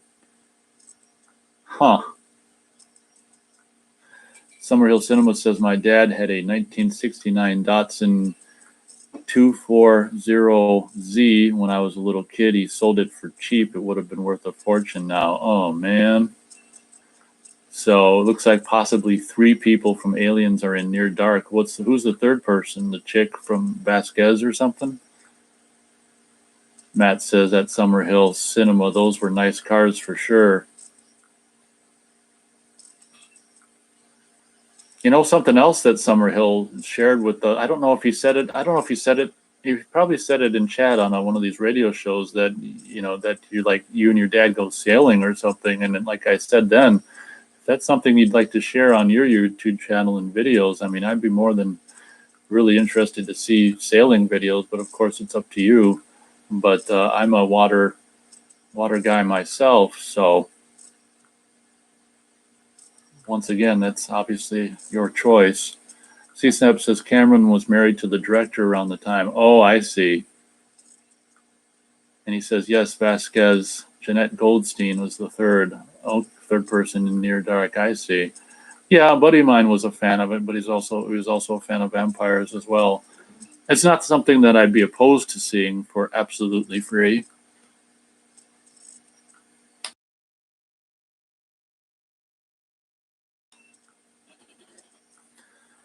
Summerhill Cinema says they are awesome cars. It's too bad your dad got rid of it for cheap. Summerhill says, yeah, I should do a sailing video sometime for sure. Being a huge water guy myself, I'd love to see that. I've done some movie reviews sitting in a kayak. I haven't done those for years because I'm just so lazy, and plus the wind is a problem as well. C-Snap says we're probably referring to Near Dark. The lead girl in it is beautiful. She disappeared in real life. Shame. Huh. Well, there's a reason to see it. Matt says at Summerhill, I had an Infinity, I think you say Infinity G35 couple for a bit, and my buddy had a 350 0Z for years. I don't know if, oh yeah, Gary Page is still here. He's like, bloody hell, car talk again. That's what he's thinking. One time, I think we were all talking cars and stuff, and he showed up, and he's probably thinking, bloody hell, what the hell? Why are they talking? This is a movie channel. Gary Page says it's more like Western vampire film. Oh, okay, kind of like John Carpenter's Vampires then, which I was really impressed with. And yeah, Matt says more car talk, mate. Yeah, I talked about John Carpenter's Vampires in past shows or a past show, and wish to hell that would have been his last movie. What a great movie to go out on it would have been. And Summer Hill responds to Matt's cars saying, that's awesome. Matt says, doesn't America have the biggest car culture? I'd say so, probably. Gary Page says, not bothered. It's your channel. Well, thank you very much. Well, what's cool about chat is, as you guys can tell every week, it's kind of multiple conversations going on at once. So even if there is cars being spoken about, it's just part of the overall situation or conversation. But just to throw it out there again, Summerhill, yeah, I'd definitely be down to check out some sailing videos if you want to do that. No pressure.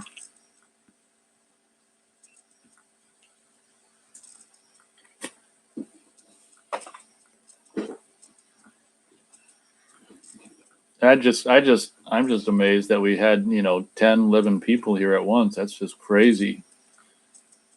The warm weather is bringing people out of hibernation.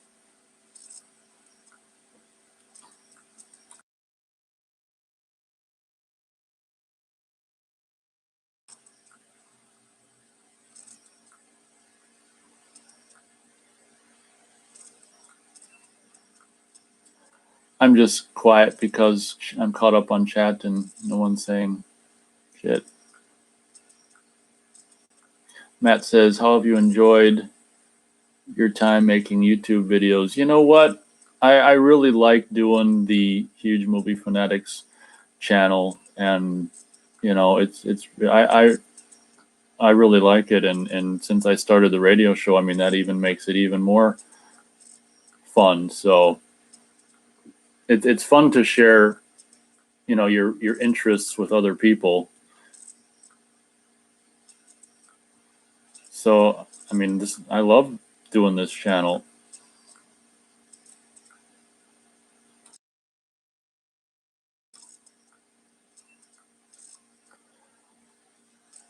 CSnap says, I had a 1970 black Volkswagen Beetle.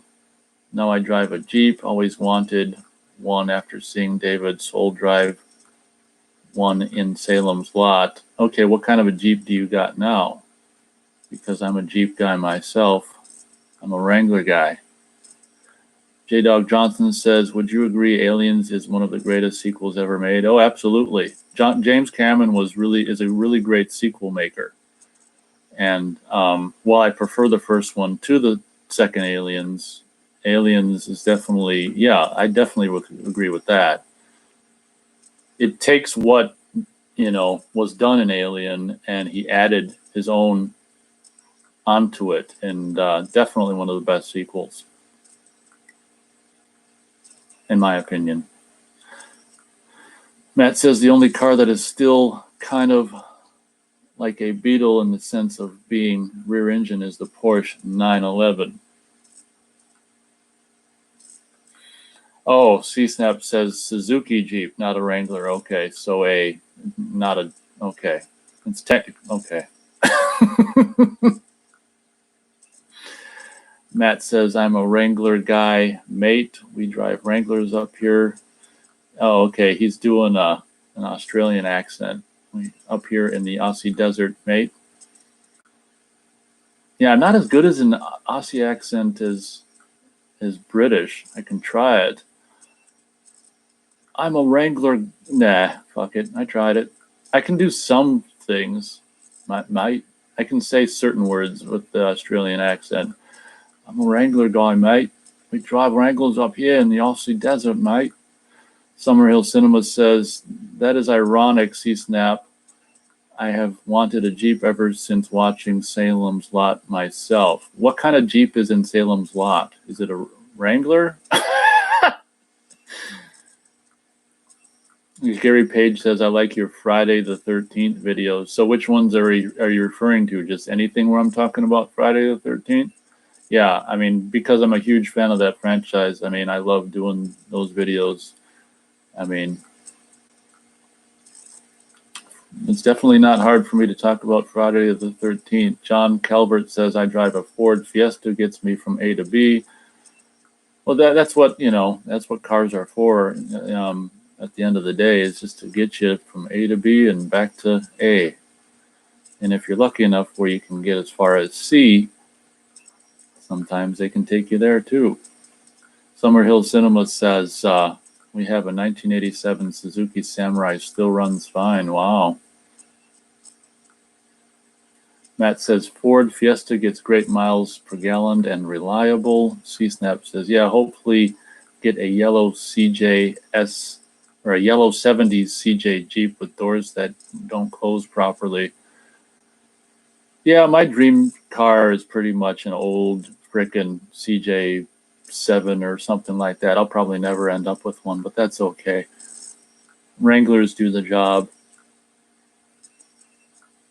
Matt says, I've considered a Ford Fiesta as a daily. They are so cheap. Matt says, probably in regards to the Jeep in Salem's Lot, he says, I think it's a Wrangler. Yeah, in Salem's, that, if it was that long ago, I think they weren't called Wranglers yet, probably a CJ something or other. But what they would end up calling a Wrangler, probably. Yeah, like the first Friday the 13th, 1980 is probably a huge reason why I'm a big Wrangler guy, actually. It just looks so fun seeing Steve Christie drive off in his CJ.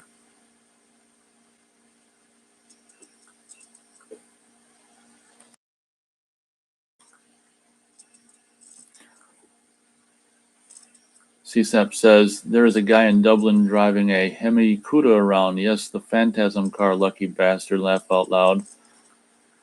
Wow, that's kind of fun. And CSNAP also says, yeah, it's a CJ and probably referring to the Jeep in Salem's Lot.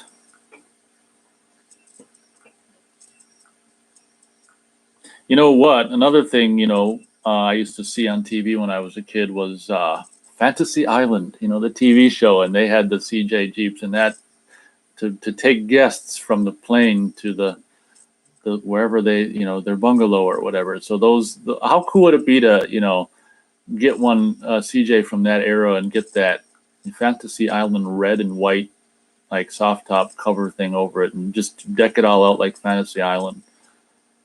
Or how's this? If anyone's seen Airwolf, the TV show from of course I wouldn't want an American flag paint job, but as much as it's, it's cool. It's a cool paint job in the Jeep and Airwolf TV show, but too bad it's an American flag. Austin says, I just got the Scream Factory Terror with in-double feature Blu-ray transfers. Look great on it. I think the first one is a 2K scan. Okay, that's the one I think you have to order directly from Scream Factory. I'm glad it's working out for you. Yeah, I actually went for broke and got the I didn't know that they were selling the figure by itself, but otherwise I would have got the figure by itself, but I ended up having to get the stupid frickin' steelbook and the poster so I could get the minor figure from My Bloody Valentine. I had to do it, and oh my god, this is like probably one of the coolest looking figures from a movie. They really did a great job on the minor figure from My Bloody Valentine. Unfortunately, I had to get the stupid steelbook and the stupid poster of the stupid art from the steelbook, but I'd rather have to get that and get the figure than not get the figure. It pissed me off that I didn't realize they were selling the figure by itself. Otherwise, I would have definitely done that. CSNAP says that amazing truck in Friday the 13th Part 2. Wow. No, I'm talking about the first movie, Steve Christie's Jeep, not that huge frickin' truck in Friday the 13th Part 2. No, I don't have one of those. The first movie where Steve Christie drives away and in his his Jeep without a. It's the same thing that from whatever. That's one of the goofy things about that movie. Mrs. Voorhees got the same goddamn Jeep. I don't know if that's their way of trying to make it seem like Steve Christie is the killer in the first half of Friday the 13th. That always made me wonder.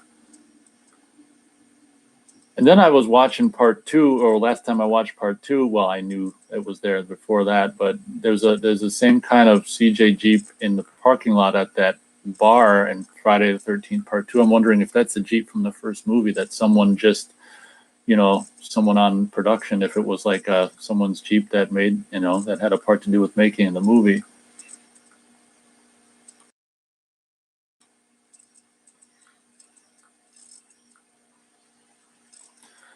Matt says, holy shit, they deleted it. YouTube deleted my message. Well, I'm sorry to hear that.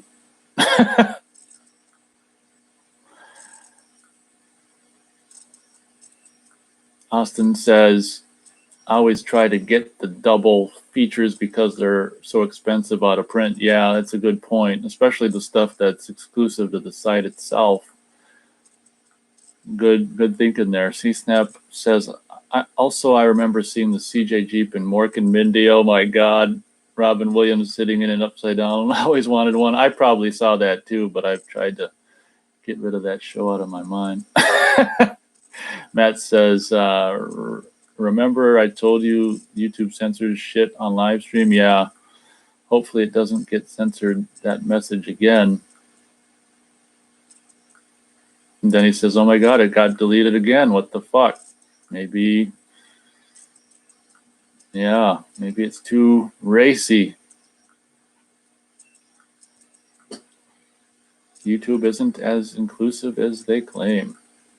Gary Page says, that's another great film, My Bloody Valentine, 1981. Yeah, and if anyone's trying to decide whether or not to get the figure or not, I don't know if you can still get it or not, but I wouldn't wait. I'd recommend it. It's such a fun little figure. I don't think I'm gonna. I'm pondering getting another one so I can leave one in the box and open one of them. But I'll probably do a video showcasing the minor figure. Matt says, I was trying to ask you about China troll job. I don't know what that means. I think saying China triggered them to delete it. What the fuck? Ha ha ha. I'll try one last time. Reword it. Yeah, I don't even know what that is, but you can try it. Matt says, yeah, what the fuck? They deleted it again. Yeah, maybe just forget about it. I don't even know. From what I've seen about what you managed to get through, I don't even know what that is.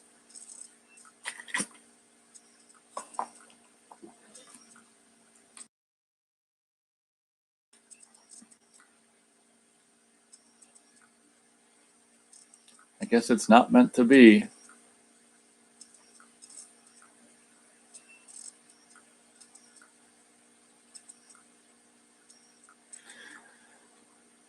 If you hang a sensor FL AG to troll the hillbillies, that's what Matt's saying. Yeah, I don't know what the hell he's talking about.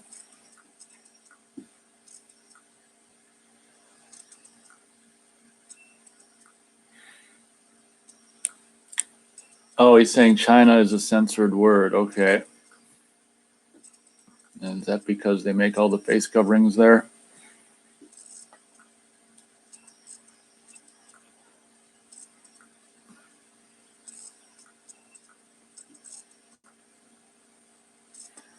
Matt says, I outsmarted the idiot algorithm for YouTube. All right.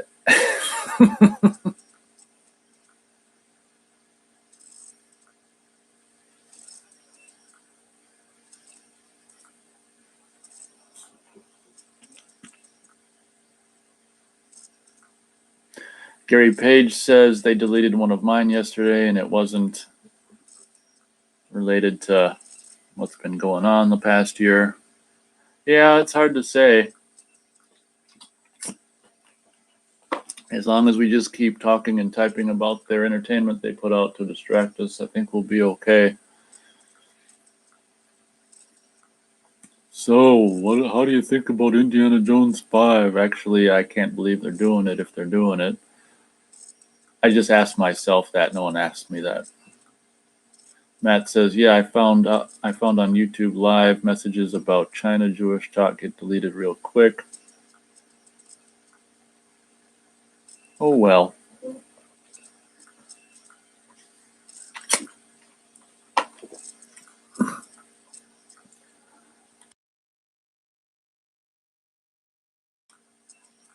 Summerhill Cinema says, I got to get going. Great show as always. Have a nice day, everyone. Well, have a good day and another great week. Springtime in the Northern Hemisphere. Thank you very much for stopping by once again.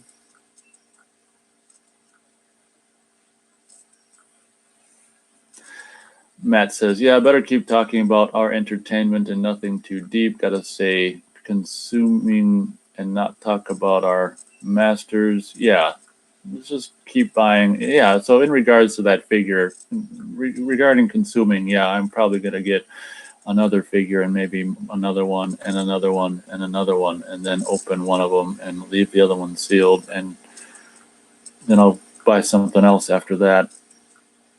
And once I get home with that, I'll probably go and look for something else. So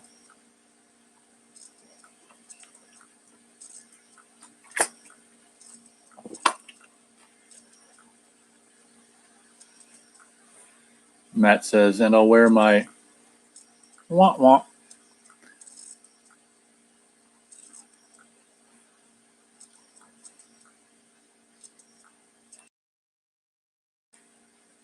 CSNAP says, hey guys, me got a split.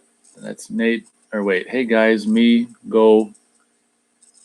too got a split. That's Nate for hosting. I think he probably says thanks. Thanks, Nate, for hosting. This is a great idea and good fun. See you guys next week. Watch Near Dark. Peace. Joe, thanks for joining. As always, thanks for listening. Thanks for the recommendation. I'd be open to it if I can watch it for free. Matt says, always wearing my wah-wah because I'm a good boy. Well, like you say, that was a good suggestion to identify as someone, as someone from Texas. Identify as a Texan. You can even do the accent and say you're up, you're up from Texas, and that's what your driver's license says. That's not that. Gary Page says collecting movies or figures, it's an addiction. Yeah, I agree. I don't do too many figures these days. I used to do a lot more, but for example, like when they came out with the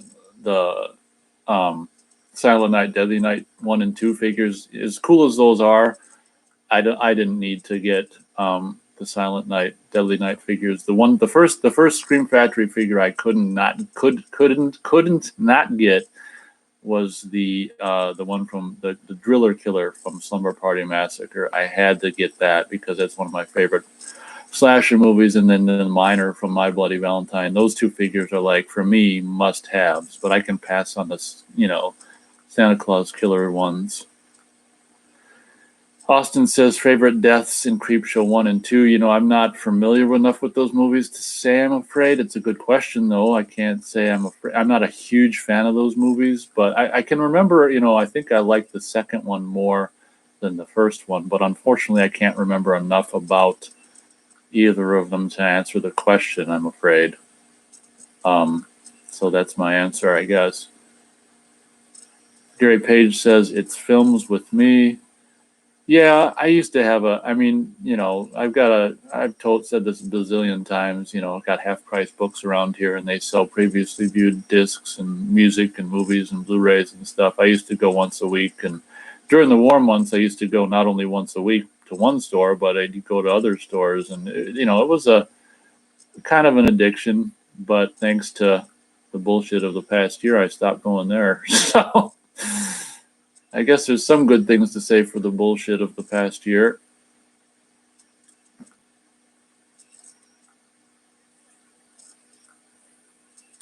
Matt says, have you ever seen those hang gliding airplanes that just glide through the air, kind of like sailing, but for planes? Kind of like a hand glider, but a plane? Yeah, I've seen those videos, like on YouTube and stuff. It's just, those seem, talk about amazing. Those seem really cool. That's one good thing about like YouTube and GoPros and stuff is, you know, pretty much anything you search is going to show up on YouTube. Unless it's someone speaking common sense. But everything else is pretty much findable on YouTube. But yeah, imagine how freeing that must feel. Like no engine, just the wind against the glider.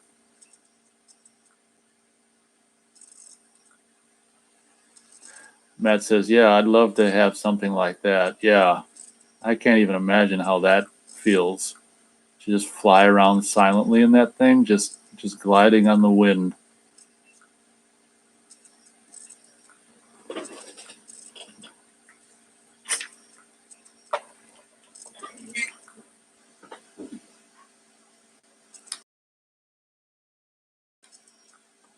Matt says, oh, fuck.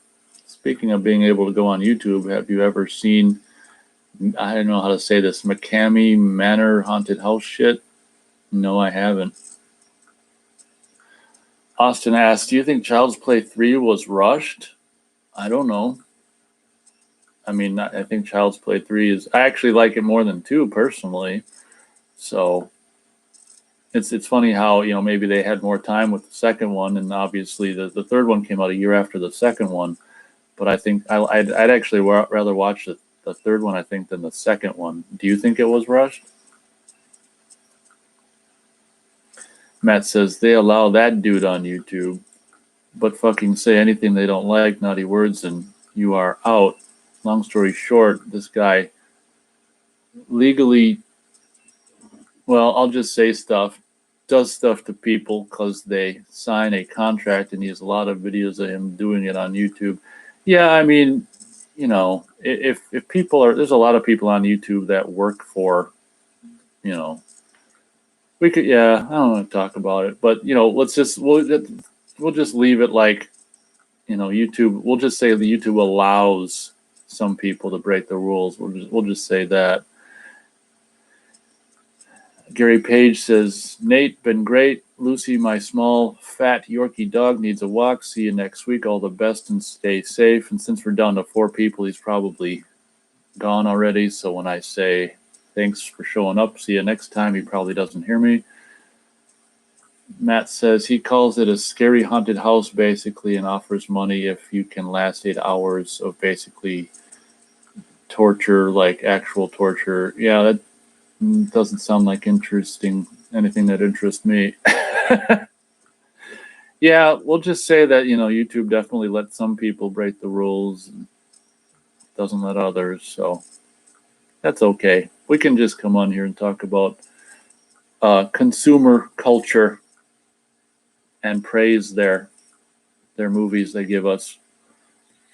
John Calvert says my favorite death in Creepshow 2 is the raft, the oil slick, and thanks for the ride, lady, all good stuff. Yeah, like I say, I remember the raft scene in Creepshow 2, and being a guy who likes the outdoors and the water and stuff, I remember that being fun. And I also kind of like the, whatever the one is with the wooden Indian statue or whatever. Oh my God, we're down to 3 listeners. 3 listeners.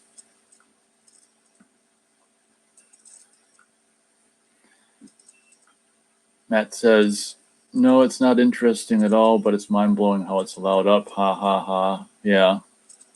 He also says, no, what's really interesting, you can't buy a hooker in America legally, but you can torture someone legit if they just sign a contract. Isn't prostitution legal in Vegas? Matt says, fucking great country.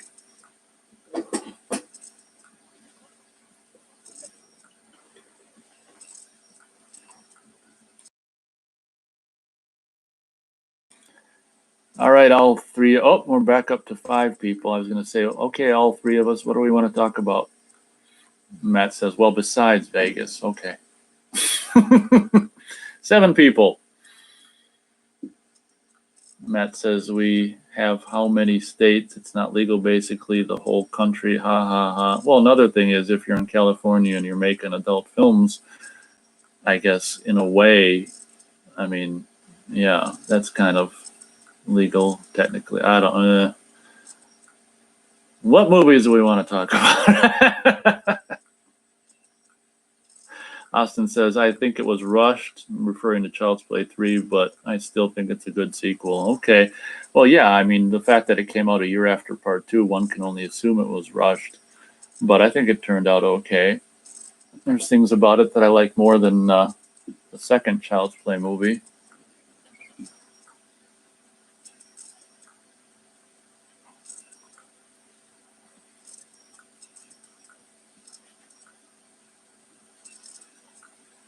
Shit, when's the last time, God, I can't remember last time I saw a comment from, what's his name? Fake Shemp. I don't, hopefully he's still here to listen to my outro song.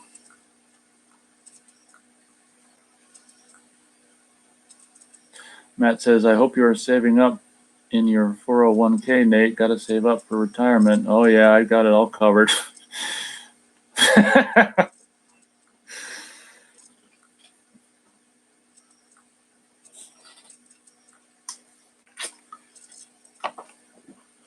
I'm so on top of it, I've got a 402k, or I've got an 802k.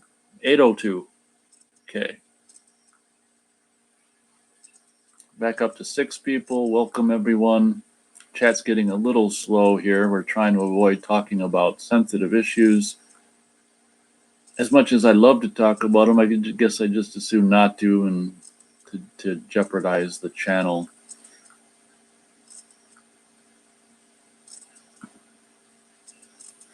Matt says, oh shit, John got censored. John just got censored. And he says, oh no, he retracted it. Yeah, from what I understand, he retracted it. A while back, you're talking about? Yeah. I mean, I think if YouTube deletes it, I don't think it says message retracted. Matt asks, John, did you delete that message yourself? I don't know if Will Powell is still here. He showed up and said a few things and haven't heard anything from him. Maybe he's just listening and driving around listening, which is fine. What would be really cool about the live stream is if, instead of just seeing a number 4, pardon me, like I do right now, it'd be cool to see, who it was. That would be really cool. You know how I can tell who it is, who says stuff? It'd be cool to be able to see who's here. But, oh well. John says they tried to ban Child's Play 3 in the UK. Matt says, Nate, don't worry, your channel is good. I've gotten messages deleted on many streams before, and the streams were fine. Well, that's good.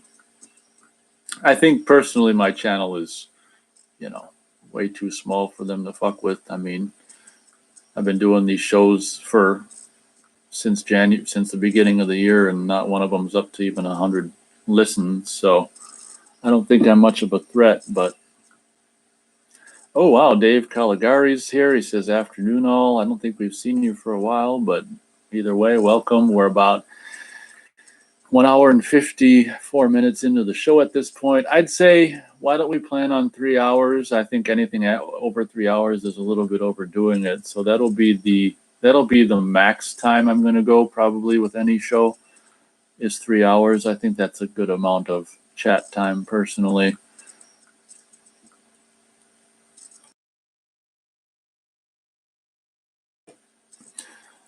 What does Dave Caligari want to talk about today? Where chat's kind of slow, so feel free to chime in with anything you want to say, if there's anything you want to say. Got 4 people in here right now. We were up to a whopping 11 people at one point, all at one time. We that was a record. I'm pretty sure the record before this show was 9 people all at once. So we not only broke our record by one, we broke it again then by another one. As I'm just talking while I wait for the next little thing to show up in chat.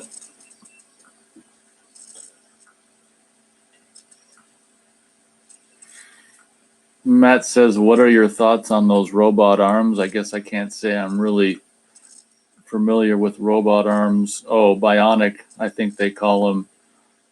Yeah, I guess I don't follow it enough to care personally. I mean, one thing that scares me about all this robot, well, I don't want to get into that topic, but yeah, I guess I can't say I know enough about the bionic arms. I guess it doesn't interest me. What do you think?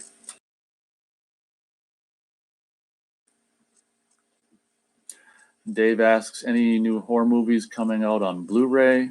I'm sure there always is. You know, that makes me remember that I found something else on Tubi TV that I'm interested in checking out. Is the Arrow Video. They've got the Arrow Video scan of this movie that I only became aware of because it's on Arrow Video. I can't remember the title right now. Gosh darn it. Oh well. If anyone wants to see Edge of the Axe and hasn't got a chance to do it, that's on Tubi TV for free. I actually paid I can't remember if it was $3 or $4 to see it a year ago. But Edge of the Axe is now free on Tubi TV, at least at the time of this recording radio show.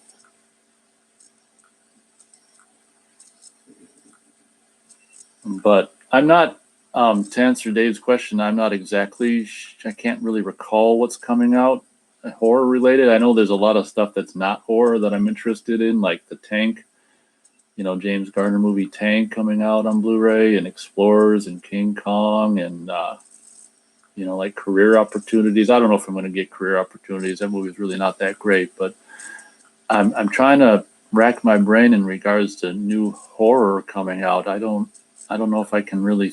There might be something that I just can't remember right now. Matt says, I think it's one of those things that should have been perfected and done many years ago, but humans are dumb, lazy shitbags, and I don't know, just not where it needs to be. Yeah, well, let's face it. I mean, all of the time and effort is spent on shit that doesn't matter and benefit people at the end of the day. Like fucking, supposedly, I mean, I don't even buy it that they're sending rovers to Mars and all this shit. But even if they are, you're going to spend all kinds of money on doing shit like that when this fucking planet's fucked up.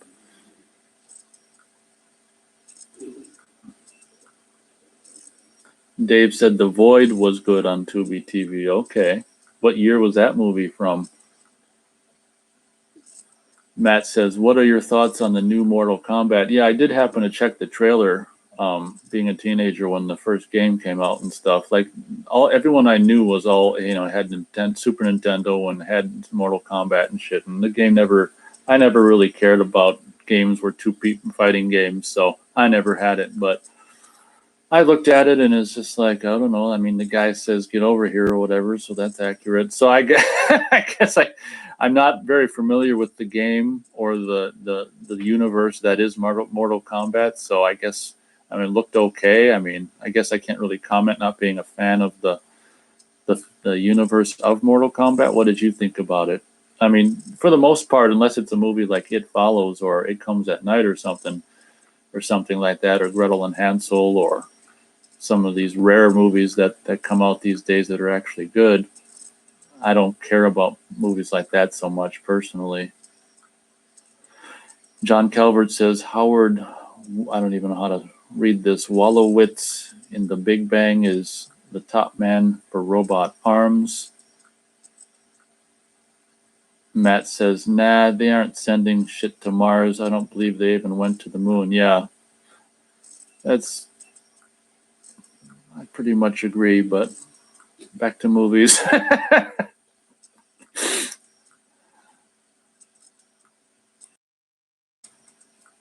Okay, Dave says, whatchamacallit here, The Void was from 2017. Okay, interesting. The Void, that almost sounds familiar. Matt says, I don't care about the games, but the new movie looked like a decent popcorn flick, which is all I can hope for. He says, sorry, back to movies. Yeah, I mean, I suppose it, the new Mortal Kombat looks like a decent popcorn flick. I'm personally not interested. Matt says, back to consuming. You got that right. What's the last thing you consumed, Matt?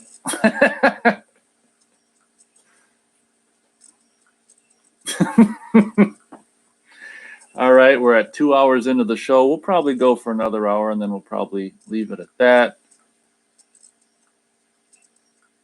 Matt says, good question. It was Mountain Dew.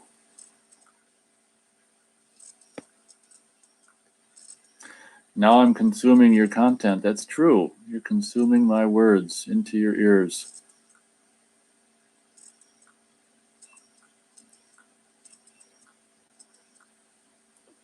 Wish I could remember the name of that movie that I found on Tubi TV that Arrow Video put out a Blu-ray of. Ah, oh well. It's got a picture of some goofy mask on the cover, and oh well. Yeah, and Matt also brings up the good point, and I'm consuming his words into my eyeballs. Ha ha ha ha. Yep, we're consuming.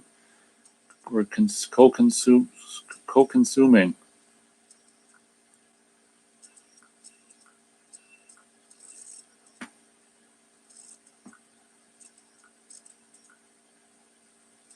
Wonder what happened to Fake Shemp. Too bad there's not timestamps on these comments. He hasn't said anything in a long. Maybe his computer or his phone died.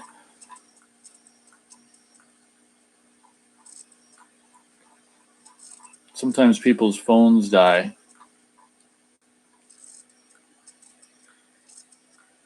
Matt asks, do I like the state I live in? I'd say, yeah. And then he says, I know you hate the cold, but it looks pretty, from nature-wise. Yeah, I should say summers in Minnesota are worth suffering through the winter for. So I guess that's why I'm still here. And, also because I'm too lazy to move. But in spring, summer, and fall is beautiful here. So it's kind of worth freezing. I mean, it feels like, the time you're freezing in the winter really isn't, I guess it is kind of a long time.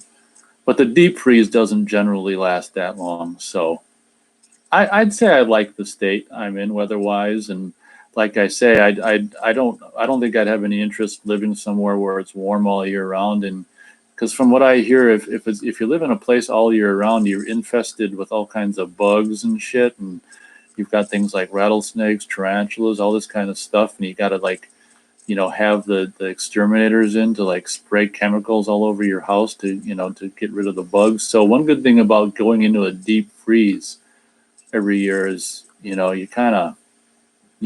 doesn't let the bugs and creepy crawlies get a foothold. Plus, there's also not scary creatures like tarantulas and rattlesnakes and scorpions, walking around. I mean, I wouldn't like to. You can pretty much go outdoors in Minnesota in the warm months, or any time of year, and not worry about being, bit by some poisonous, deadly thing, So I'd say I like it, and frickin' to live, to be a water bum like I am, and to live in the land of 10,000 lakes. I mean, it's kind of perfect for me. So I'd say I'm fine with Minnesota.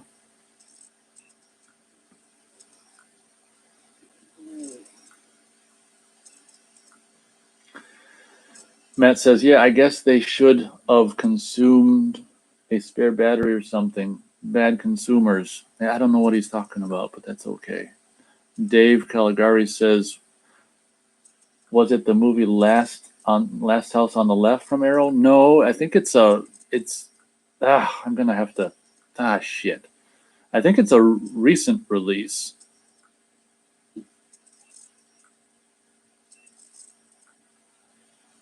I might have to try to look it up while I'm streaming. Oh, but the thing is, how am I going to look it up when I don't know the title of it?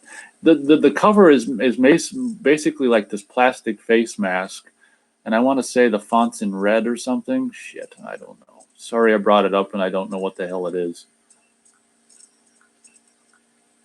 Matt says summers in really cold areas always look beautiful, more so than places that don't have bad winters. Yeah, it's funny how like Arizona looks like it's just completely boring. Like there's nothing to even see there. And you get a place like this where it gets so lush and green and beautiful in the summer. That's a good point. I mean, obviously there's tropical areas that oh, you know what? I took a picture of that movie from Tubi TV so I'd remember it. So let me grab the device I took the picture in and I can look at it and remember what the title is. I'll be right back.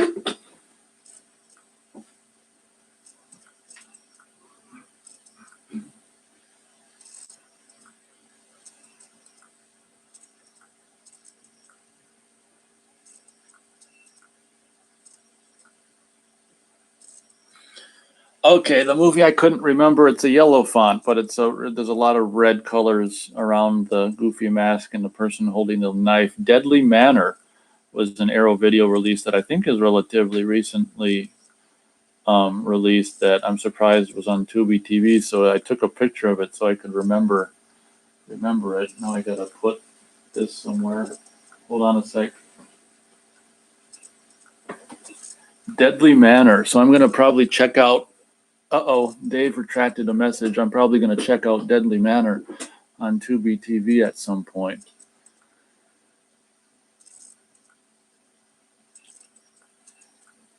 Oh, I probably already read your retracted message. It's kind of old. Matt says, like it was really pretty and nice in Vermont in the summer. Does it get really freezing cold there? Matt says, but in a desert, plus side is no mosquitoes. Yeah, the snakes and scorpions, from what I read, really aren't a big problem in day to day. Yeah, that's probably true. Yeah, that's one thing I really, whatchamacallit,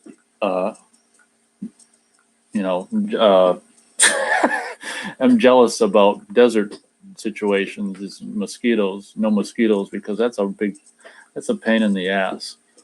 I mean, that's really a drag. But one good thing about being out on a lake is that generally mosquitoes don't fly all the way because there's nowhere to land. So if you're in the middle of the lake in Minnesota, generally you're mosquito free. So you can get away from them on the water or a river or something, unless you're by the shore, of course.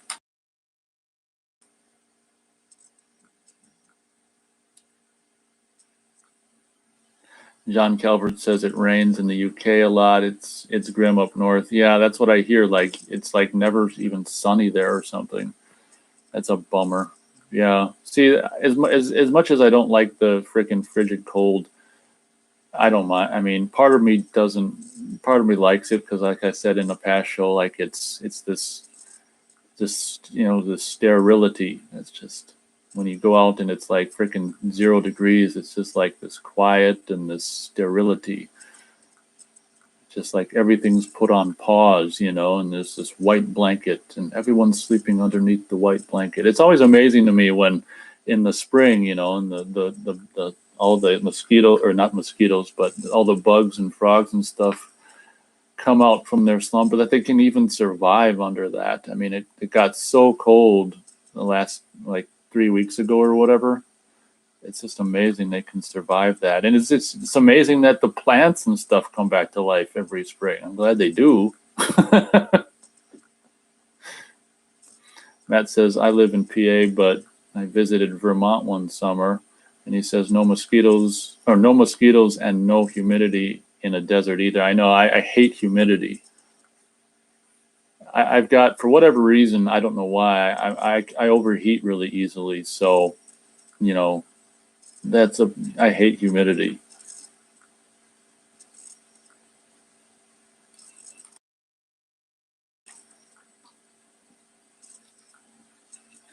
Matt says they just go dormant all of life. They just go dormant all of life. Okay. Austin says favorite scene of Jason dying. Oh, that's a good question.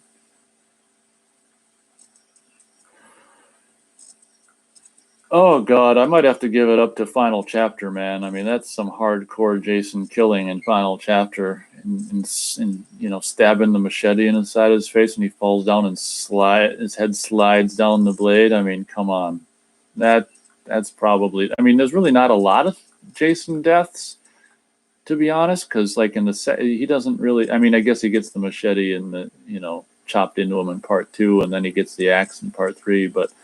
And then what else? He doesn't really. All he gets is drowned in 6. He's not in 5, and then he just gets drowned in 7. So definitely, probably Final Chapter. Good question. Matt says, kind of like we hibernate in a way kind of like, yeah, we hibernate in a way in the winter. That's true. I mean, I know for myself that my motivation and energy levels are just almost non-existent in the dead of winter. Matt says we shut down, but the plants, insects, animals are smarter in the sense because they just really shut down. Yeah, and bears, from what I understand, get to just freaking sleep all winter. I wish I could. I trust me, I try, but then I end up in your kind of sleep schedule where I, don't wake up until 2 or 3 p.m.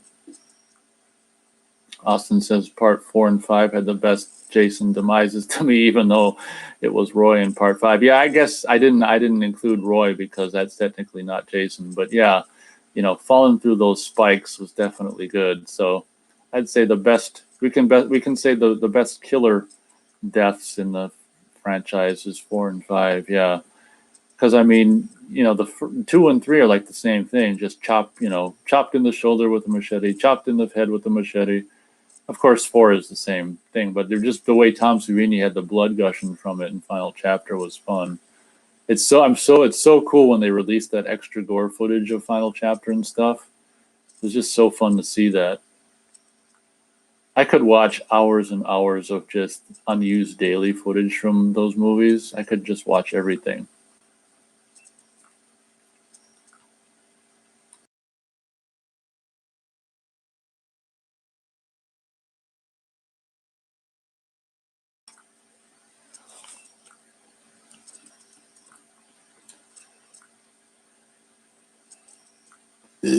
Pardon me. We're getting close to the point where we're going to have 45 minutes of show left. Everyone, we're getting towards 2 hours and 15 minutes into the show.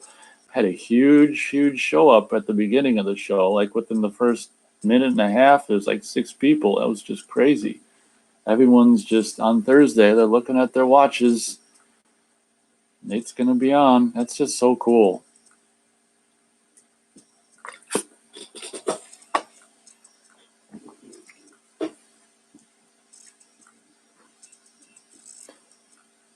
Matt says, always a lot of hot chicks in those Friday the 13th movies. I tell you, I know. I mean, I got into them when I was 12, and that was a big part of it.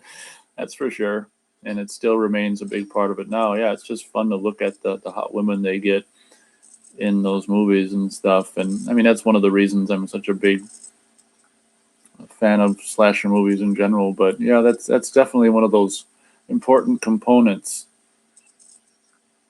to for a boy, or for a hetero boy. Austin says, I always liked Michael Myers getting blown up in the hospital in part 2 more than any other way he gets it in the other films. Yeah, the one thing I don't like about that, though, is I hate when they do a fire burn in movies, and it's just such an obvious freaking. It looks like he's wearing a spacesuit, or he's wearing a Stay Puft Marshmallow Man suit that they lit on fire. Like, I hate when they do burns, and it's just so obvious that he's wearing this big fire suit. And I think they even have him in the fire gloved hand with the little freaking scalpel in it. It's just laughable, and it's like fire boots and stuff. That's my only complaint about Jason on fire at the end of the original Halloween 2. But I hear you. I mean, other than that, I mean, I don't think I really noticed it when I was a kid, but when you watch it as an adult, it's just like, oh my god. Dave Caligari asks, was the remake of Friday the 13th any good? Yeah, in my opinion, I don't like that at all. I mean, being a fan of the movies, the original movies from the 80s, it just doesn't do it. The 2009 movie doesn't do anything for me at all, or anything positive for me. That's my short review of Friday the 13th, 2009.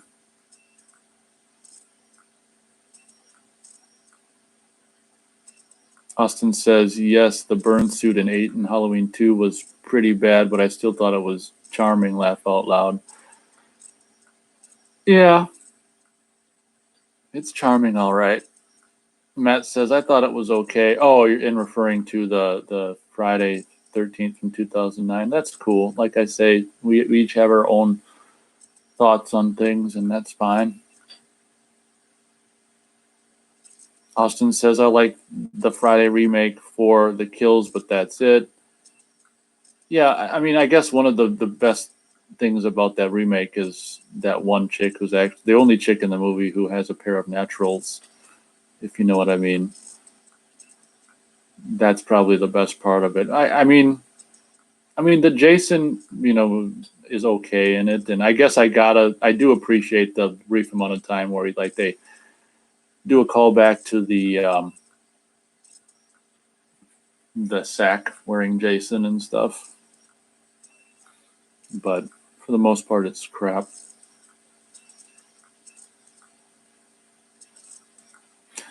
Austin says, remember when Good Times released DVDs? I wonder how they would have handled Blu-ray. Oh, that's a funny question.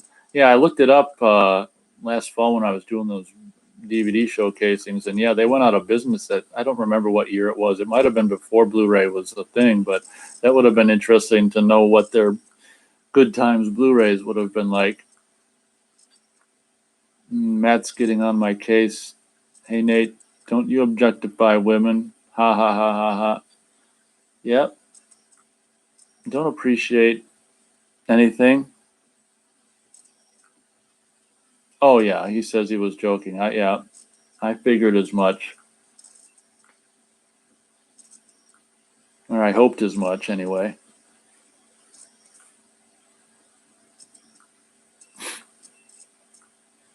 I'm gonna if Fake Shemp's no longer here, I'm gonna feel weird singing out the show because he's the one that kind of I think thought of it last week.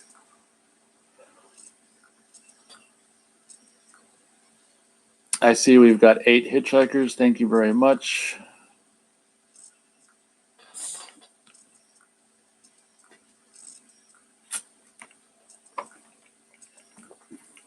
Austin says there was an unreleased Sony Blu-ray for RoboCop that was so bad they recalled it. Wow, was that in where was that? Was that in the United States or some other country? I never heard of that. I don't think. Huh. So was it? We mean the quality was bad then?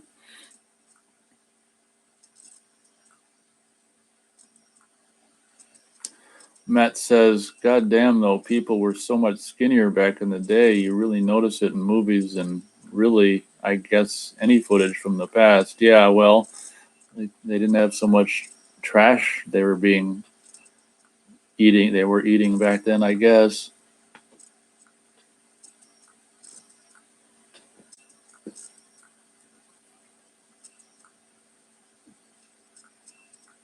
Like I say, that movie Wall-E, if anyone's seen it, they're showing us where they're taking us, or where they want to take humanity.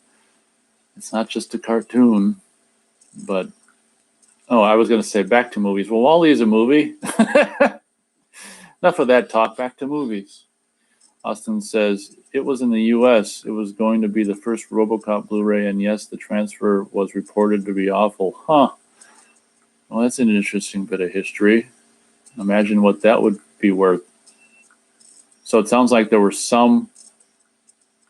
Oh, okay. You said unreleased Sony Blu-ray. Huh. I don't even know why Sony would be even releasing it to begin with. Matt says, my mind was blown the first time I realized someone on an electric cart was on there just because they were fat. Yeah, and their knees are probably blown. Matt says, I always just assumed they had a real disability. Well, they do. They're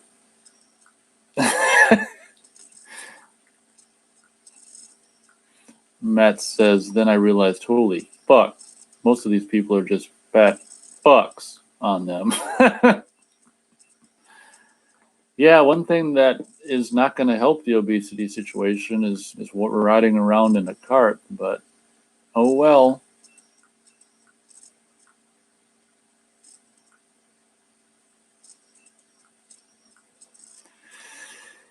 Yeah, like I say, Wall-E, if anyone's seen it, that's their plan for the human race and probably the planet, to be honest, because that movie doesn't only comment on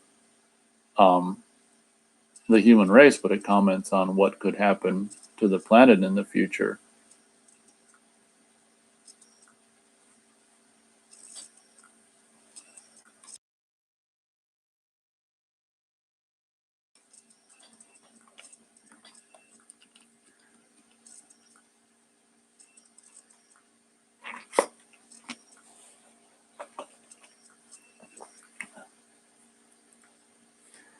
Matt says, yeah, you would think, like, I don't know, get a fucking cane or a walker since you clearly need the exercise. Can't even walk through a grocery store. Like, holy fuck.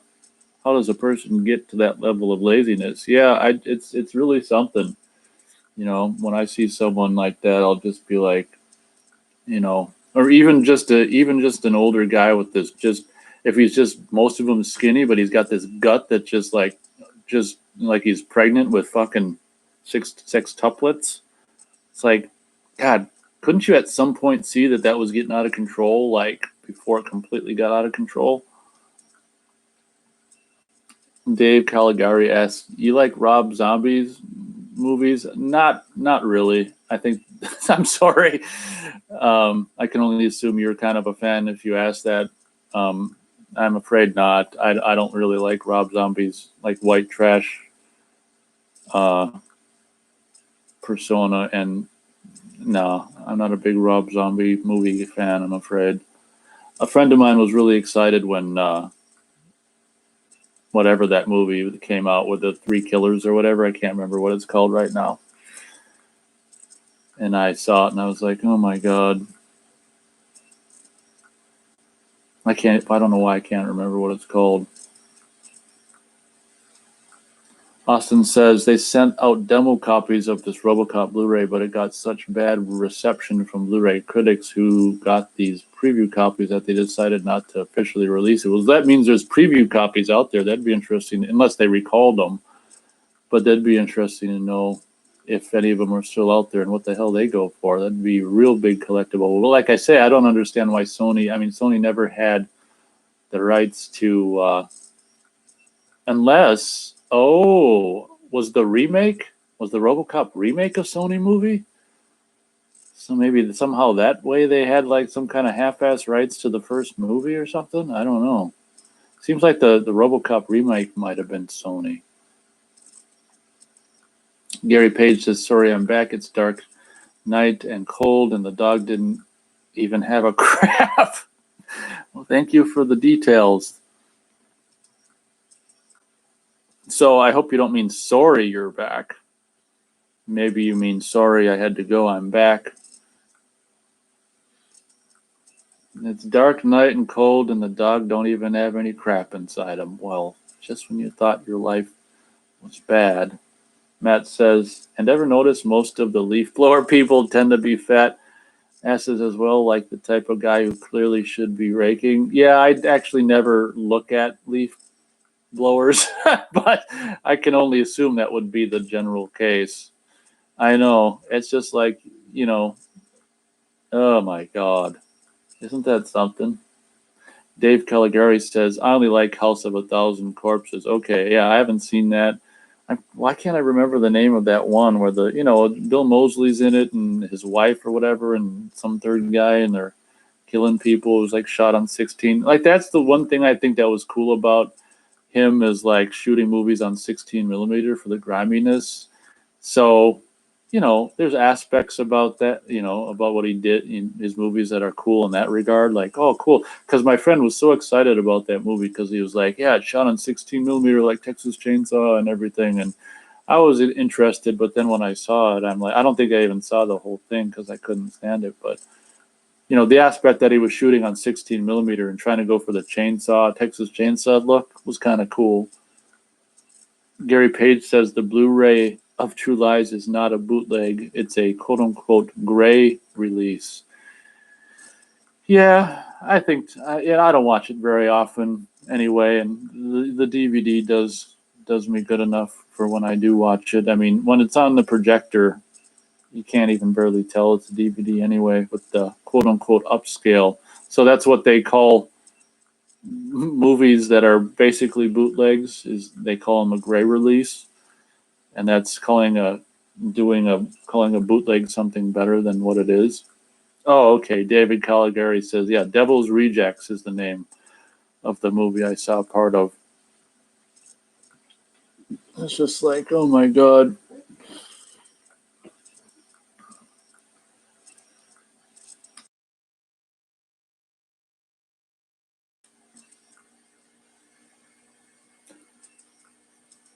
Yeah, I don't think I'm gonna do the sing out the show because unless what's his name comes back, because otherwise because he's the one that suggested it last week. So I'll wait until he's at the end of a show, I guess.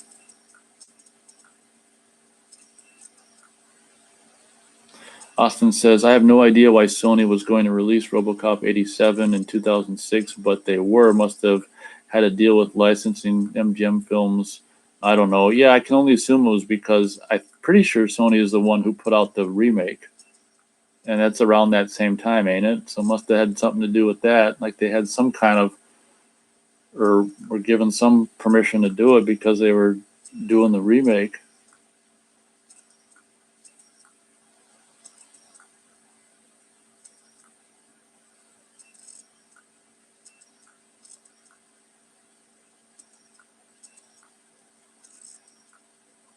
Yeah, Austin says Sony did the RoboCop remake. Yeah, that's what I thought.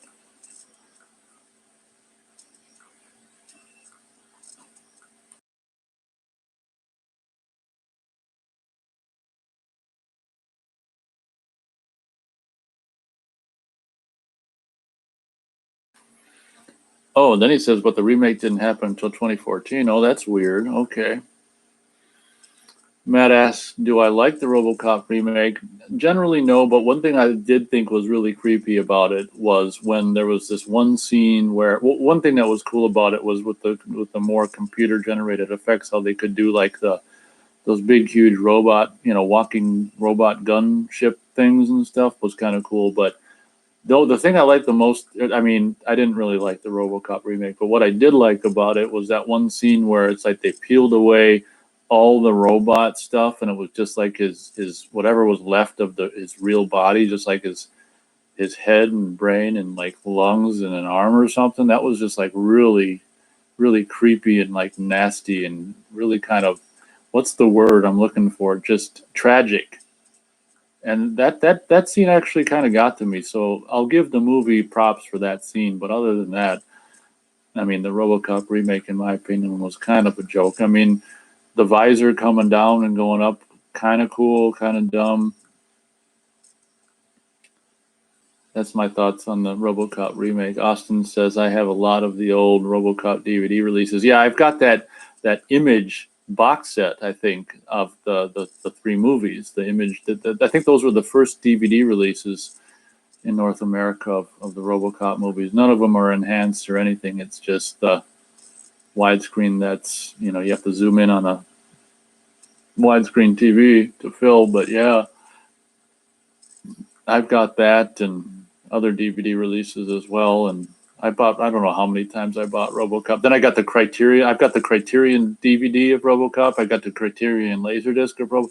Holy shit! I've got a lot of RoboCop releases as well. And then the new Arrow Blu-ray. Oh my god, I've got way too many RoboCop discs as well, I guess. Matt asks if I would ever be a cyborg. I don't know. I guess probably not. I'm so much into just the natural world and what's natural. So probably not. That's probably another place they're taking us. Is the whole whatchamacallit, what's it called? Transhumanism is probably on the horizon at some point. So I don't think I would ever be a cyborg. I like being an organic thing. Austin says the Image DVD and Criterion DVD of RoboCop are the oldest I have. Yeah. Like I say, I think the Image ones are the first DVDs of those movies. Austin says, sadly, we haven't had an R-rated RoboCop. Yeah, since RoboCop 2, that's true. RoboCop's just, they should have all been R. I mean, the first one set the precedent for what RoboCop movie should be. You have just excessive violence and blood just splattering everywhere. I mean, I can understand why they did the third one in PG-13. They were hoping to reach a larger audience. But when you do that, then you compromise the all-important gore and splatter.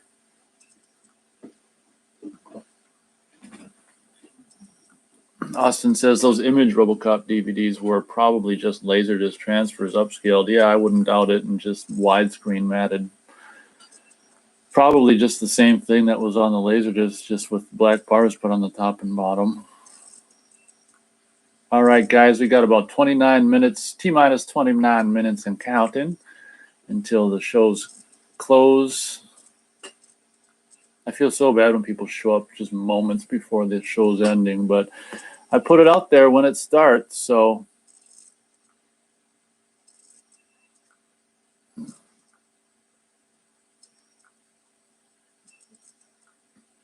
people can't say they don't know when the show starts.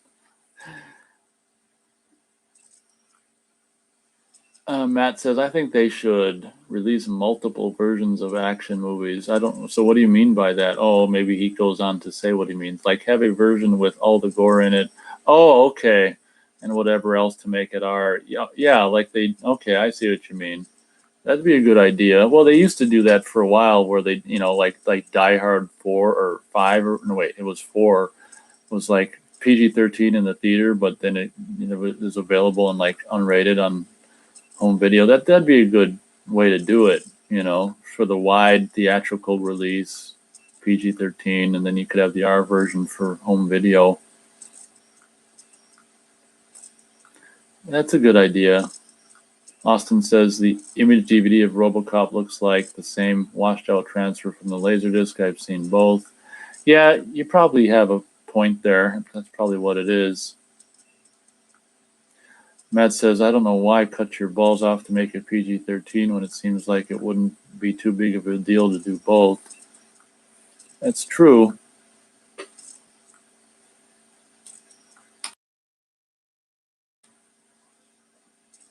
Austin says most of the DVD releases of RoboCop were not very good transfer-wise. Arrow Video finally got it right. The 20th anniversary, DVD/Blu-ray was 2 teal. Yeah, I got that and remember being like, oh shit, why did I get this? But it was like, wasn't that like, I can't remember if it was the first version where you could get it on DVD and rated R or not. I don't remember. It's so long ago. But I got it just because it was like the 20th anniversary. But I was just like, oh, I hate when they turn movies and put that stupid color tint on shit.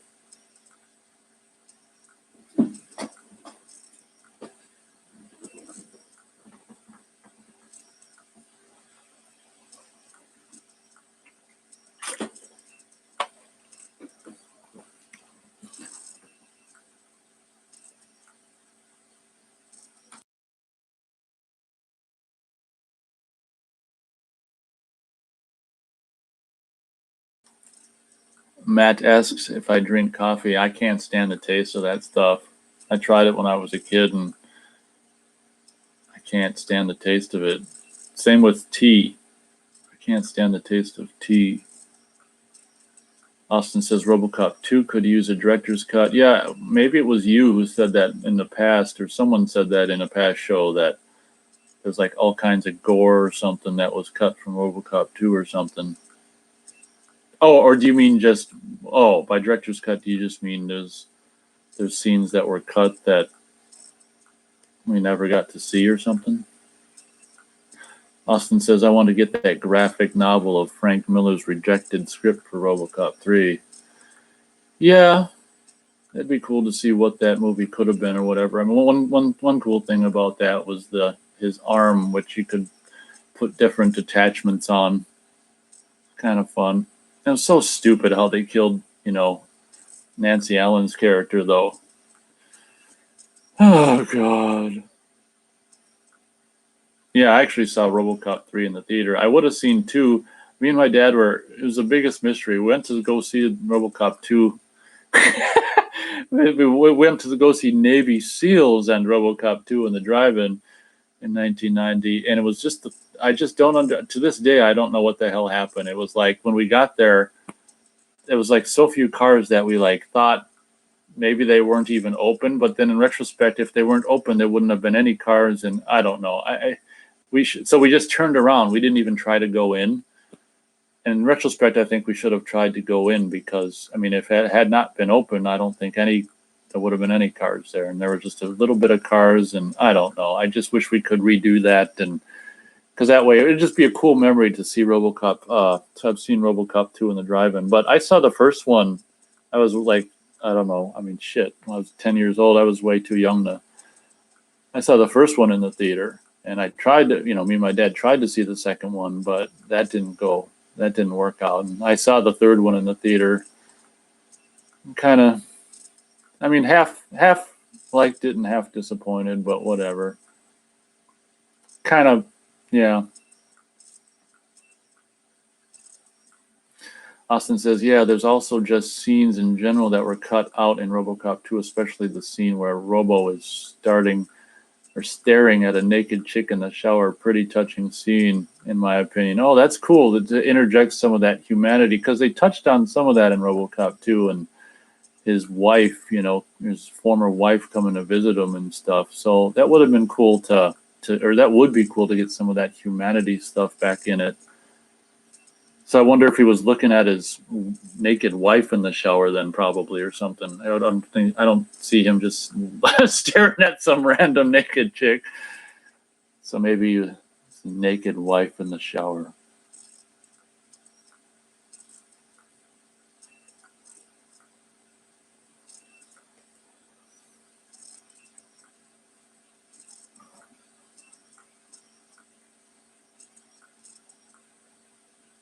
Matt says, I haven't seen old RoboCop in a while. Yeah, it holds up really good. I mean, the music, the score by however the hell you pronounce his name, Basil Polidorius, I don't know how you say it, was great. He was a good score writer. That's a classic. But I can remember seeing RoboCop, the first one, in the theater. I was 10. And I wasn't into gore and horror movies yet, and the gory stuff just creeped me, grossed me out. And the toxic scene and the toxic waste scene, I just grossed me out. And it seemed like it was a while before I'd ever watched that movie all the way through. Matt says, wasn't it basically a corporation fucking over a city and then selling the security back to it? Yeah, kind of.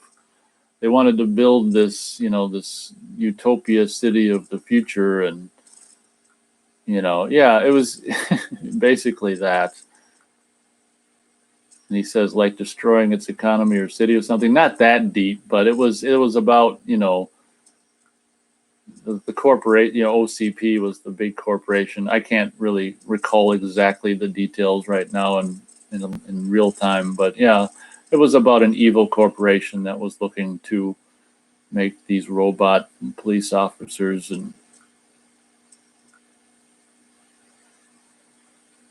I mean, the bad guy, the main criminal, is like ends up working for the guy in the corporation. So it's basically like the corporation wrecking things to say they come in and fix stuff. A little like reality, but let's keep it to movie talk.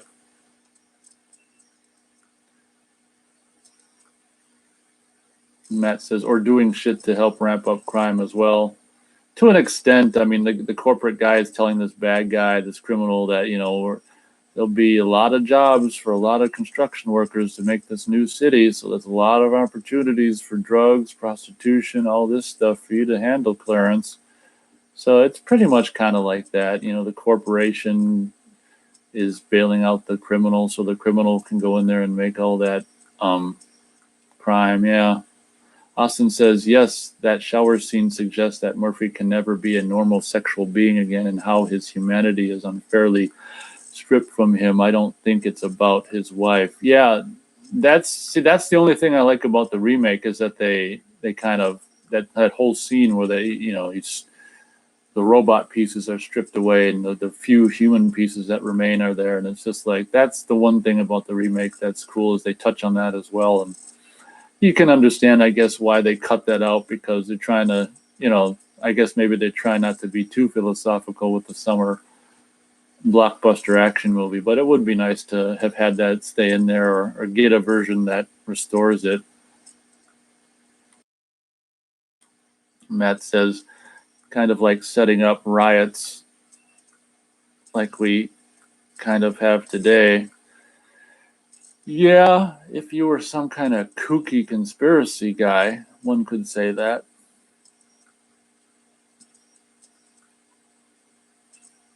John Calvert says, what will you guys be watching tonight movie-wise?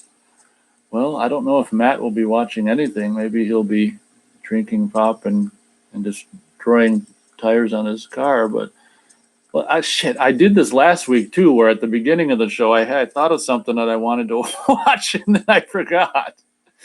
So fuck, I can't remember what I thought I'd watch tonight. Oh well, I guess I can't remember. Are you going to be watching something? Matt says, oh no, I don't believe in conspiracy. I wear my beep and watch CNN like a good boy. Oh, Matt will be in bed. That's true. What prompted this shift in your sleep schedule, Matt, if I may? You don't have to share if you don't want to. Austin says, RoboCop is wanting something he can't have in that deleted shower scene, and it should have been left in since it continues in the Paradise Lost character arc. Verhoeven, yeah, established in part one. That's true, but obviously the producers or whatever of part two probably didn't want to go so deep for a summer blockbuster movie. It's just a bummer when, actual cool things like that are cut out just because they just want to be presumably more accessible movies and all this and that. I mean, that's part of the movie. Pardon me, part of the reason that made the first one so great. Matt says, I just kept staying up later and later and later, so that turned into making staying up later into the day. Oh, so you did all the way. It's kind of like racing someone who's slow on the racetrack, coming around and passing him. So you just stayed up so late where you ended up back at a decent sleep schedule, from what I understand. Oh, my God. That's like the only, yeah. Oh, my God. Sometimes that's the only way to get back to a decent sleep schedule.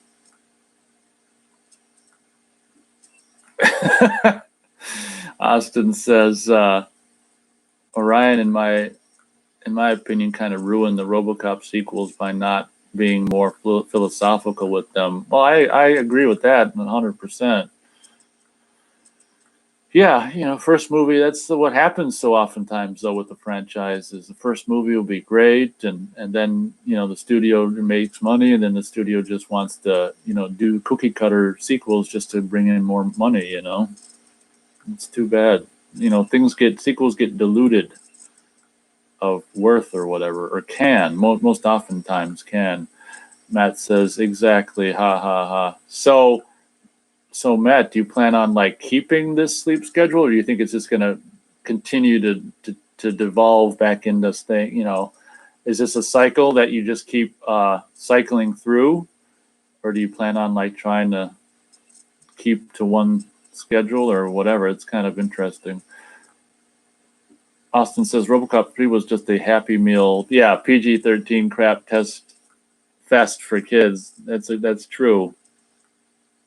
That's true. Matt says it's a lot easier for me to stay up later and later than go to bed early. I know, and try if your sleep schedule is all screwed up. It's so difficult to like try to start getting up early to get back on schedule. You can't go to bed early if you're not tired. So I guess the easiest way to do it is just to go through the full cycle and end up back where you want to. That's funny. That reminds me of my younger years too.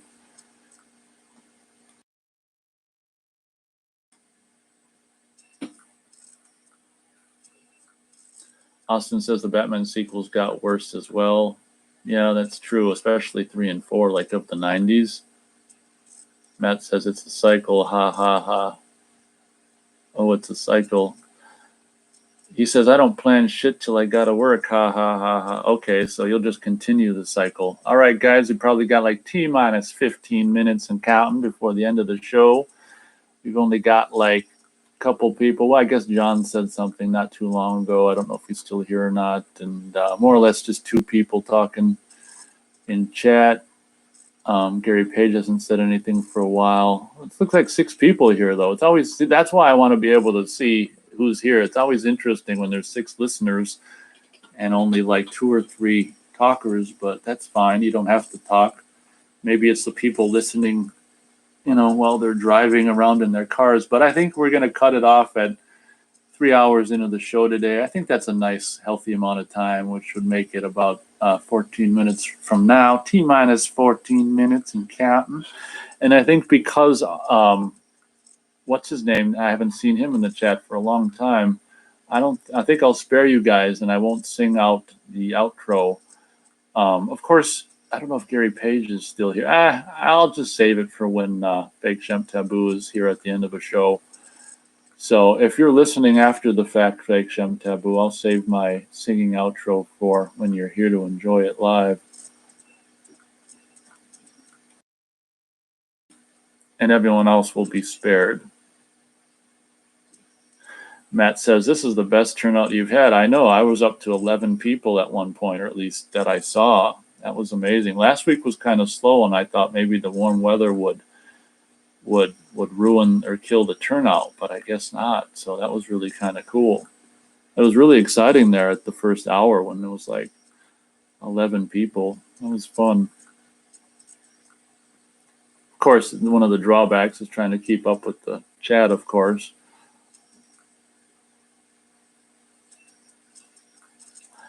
Matt says, show is really picking up steam. Yep. Well, your guys' hitchhiking thumbs helps as well. I hate asking for them, but, you know, on shows where I've had more hitchhikers, you know, they've gotten better views after the fact or whatever. So I generally hate people who ask for hitchhikers, but I got to become one of them, I guess, when I'm doing a show. Gary Page says that was gruesome in RoboCop remake. Yeah, his remaining body parts. Yeah, I didn't like much about the movie until that scene came up. And I reviewed the movie. I can't remember. I would imagine I was doing reviews with Matt way back then. He probably hadn't seen it, so if I had seen a movie that he hadn't, he'd just sit there and listen to me review it. But I think that's, I don't know. Regardless of how it worked, I'm pretty sure I reviewed the movie on this channel way back when and talked about that. Yeah, that was the one cool thing about the remake. It was really creepy to see the robo parts taken away and the little bit of remaining that was left. Matt says T-minus 13 minutes and counting till our rocket lifts off that we pretend goes to the moon. Yeah, and it comes back and lands and blows up.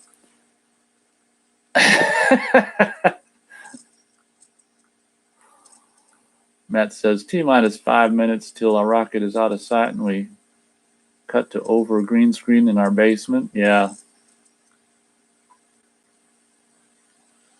Austin says Murphy gets even more messed in the 1987 film, in my opinion. He had to endure getting his limbs blown off one by one. Yeah, I know. That I was way too young to see that movie in the theater. Oh. Yep. Kind of traumatizing to a 10-year-old, but I think I turned out okay.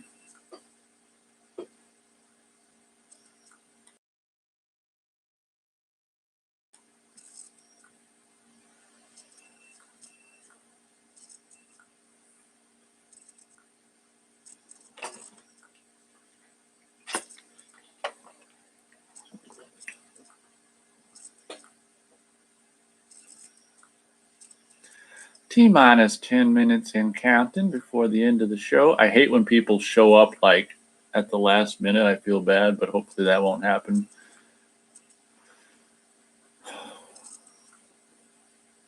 Matt says, shit, 10-year-old kids now can watch cartel videos of dudes getting their faces skinned off alive and all sorts of other shit. Yeah, times were different in the late 80s. Well, I was, before I got into horror movies, like at 11, I was really scared of gore and stuff in movies. So, yeah, I imagine what 10-year-olds are watching now is much worse. Dave Caligari says Peter Weller made a cameo in the new RoboCop movie with a question mark. I don't know if that's a question. I don't think so. Did he? I don't remember it if he did. Matt says, and that's real shit and not even a movie. Oh, that's fantasy. Yeah, okay. So real videos of it, like Faces of Death, the cartel version, Faces of Cartel Death. Austin says, man, I remember being shocked by that Murphy mutilation scene when I first saw it. Wasn't expecting a vicious torture scene. Yeah, imagine being 10 and, seeing it on TV, you're like, rented on tape wouldn't have been so bad, but with the huge screen and all the sound, it was so loud, like him being blown apart. Just imagine my mom took me to that too. God damn it. Imagine how I can't remember if she completely regretted it or whatever, but obviously she was put off by the gore as well. Yeah, that was kind of traumatizing.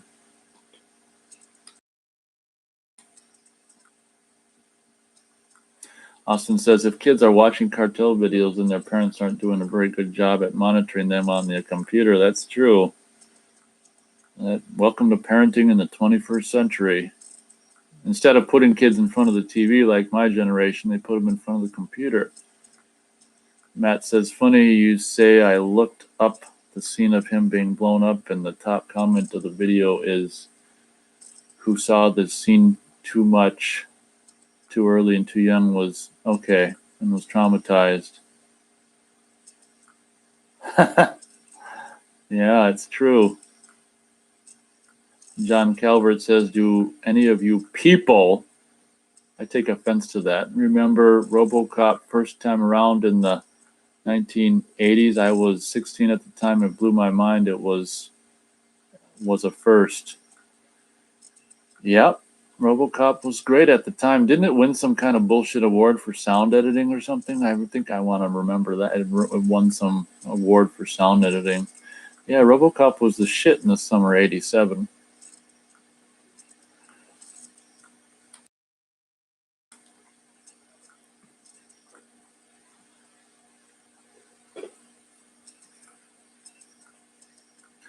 Matt says, I'm going to head to bed. Good stream. All right. Well, thank you very much for showing up. Sleep well.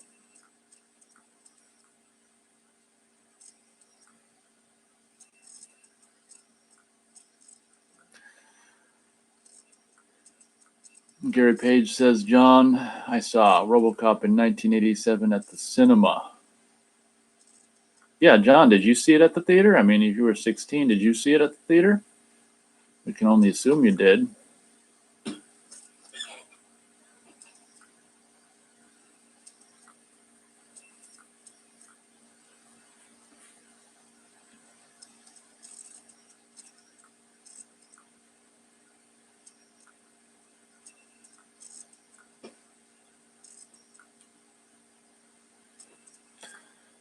All right, about T-minus 6 minutes and counting.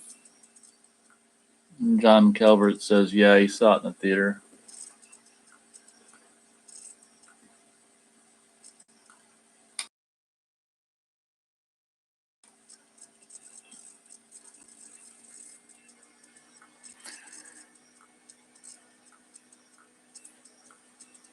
Yeah, like I say, if Fake Shemp Taboo is listening to this after the fact later on, I'm just going to wait until you're here at the end or something, or at the beginning or something, to sing the outro or intro or whatever. You seem to be the one. Well, you're the one who gave me the idea to sing out the show last week. So since I don't think you're here, I mean, you haven't said anything for a long time, I'll just wait to do that until you can be here to enjoy it. And like I say, it'll spare everyone else from having to listen to it.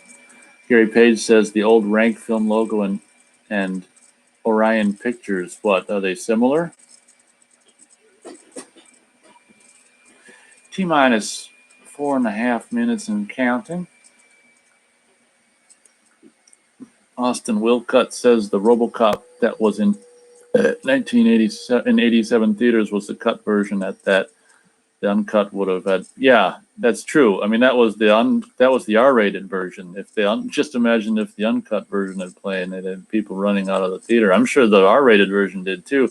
That's what's so funny about the movie. The R-rated version was so gory, and then there's even a gorier version. But as some of the people behind the movie have stated, that it's like the R-rated version, the director's intended version was so over the top gore that the R-rated version almost made it seem worse. And I kind of agree with that. The irony is, if you cut the gore down in that movie, it seems to make it worse. So that's funny. John Calvert says, Poltergeist 2 on the big screen, top stuff. Oh, I can imagine. You must have saw that too. Mr. Tight White, what's up, guys? Oh, shit, this had to happen just like last week. I'm sorry, man. We're going to be ending the show in a few minutes. He says, what's up, guys? I've been in and out Goodwill store hunting for my own channel. No plug, haha. What's the topic of discussion now? Well, fuck me.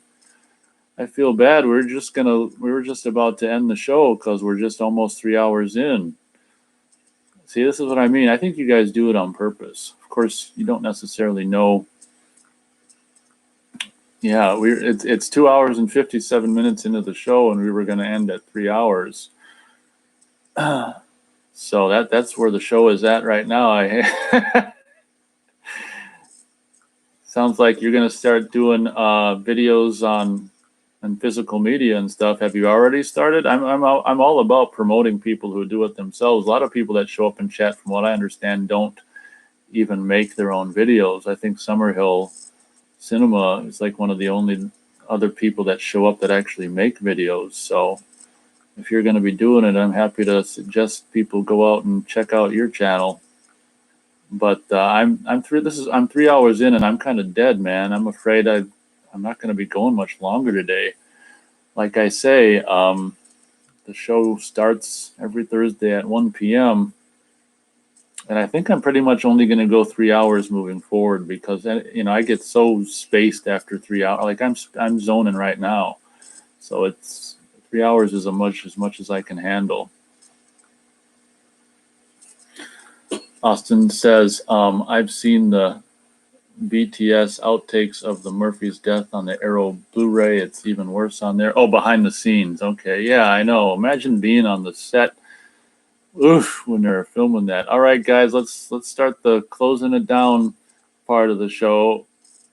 About a minute and a half left. Mr. Tight White says, I have a good following on my channel. We should do a Zoom type of co-op broadcast soon. Would be fun. I'll check out your stuff and see what it looks like. Other people have asked to do that Zoom thing, and my thought is my internet's so crappy that I don't know if I could stream and Zoom at the same time. That's my thought. But thank you for the suggestion. All right, guys. Last final minute. Thank everyone for showing up. Yeah, I think pretty much moving forward, I'm only my max running time is going to be 3 hours because 3 hours in, I'm pretty much dead. So,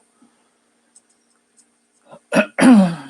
Tightwhite says, "Oh wow," probably in regards to my ancient internet or something like that. I mean, I don't know that for sure, but I don't know. That's kind of what I think. I'm surprised I can even live stream, to be honest. I've got like ancient internet. Okay, guys. John Calvert says, "Top stuff, dude. See you next week. Thanks for showing up. Maybe next week, if Mr. Tight White wants to show up earlier, that would help out because Mr. Tight White says, enjoy the rest of your day, guys. Will do. You too. Hope to see you sooner next week. In the meantime, check out Mr. Tight White's channel. All right, guys. Thanks for showing up. We'll see you next week." Oh, the show starts at 1 p.m. Central Time every Thursday, and I'm pretty much probably going to be doing 3 hours every week. So that's what time to show up. All right. Thanks a lot, guys. We'll see you next week.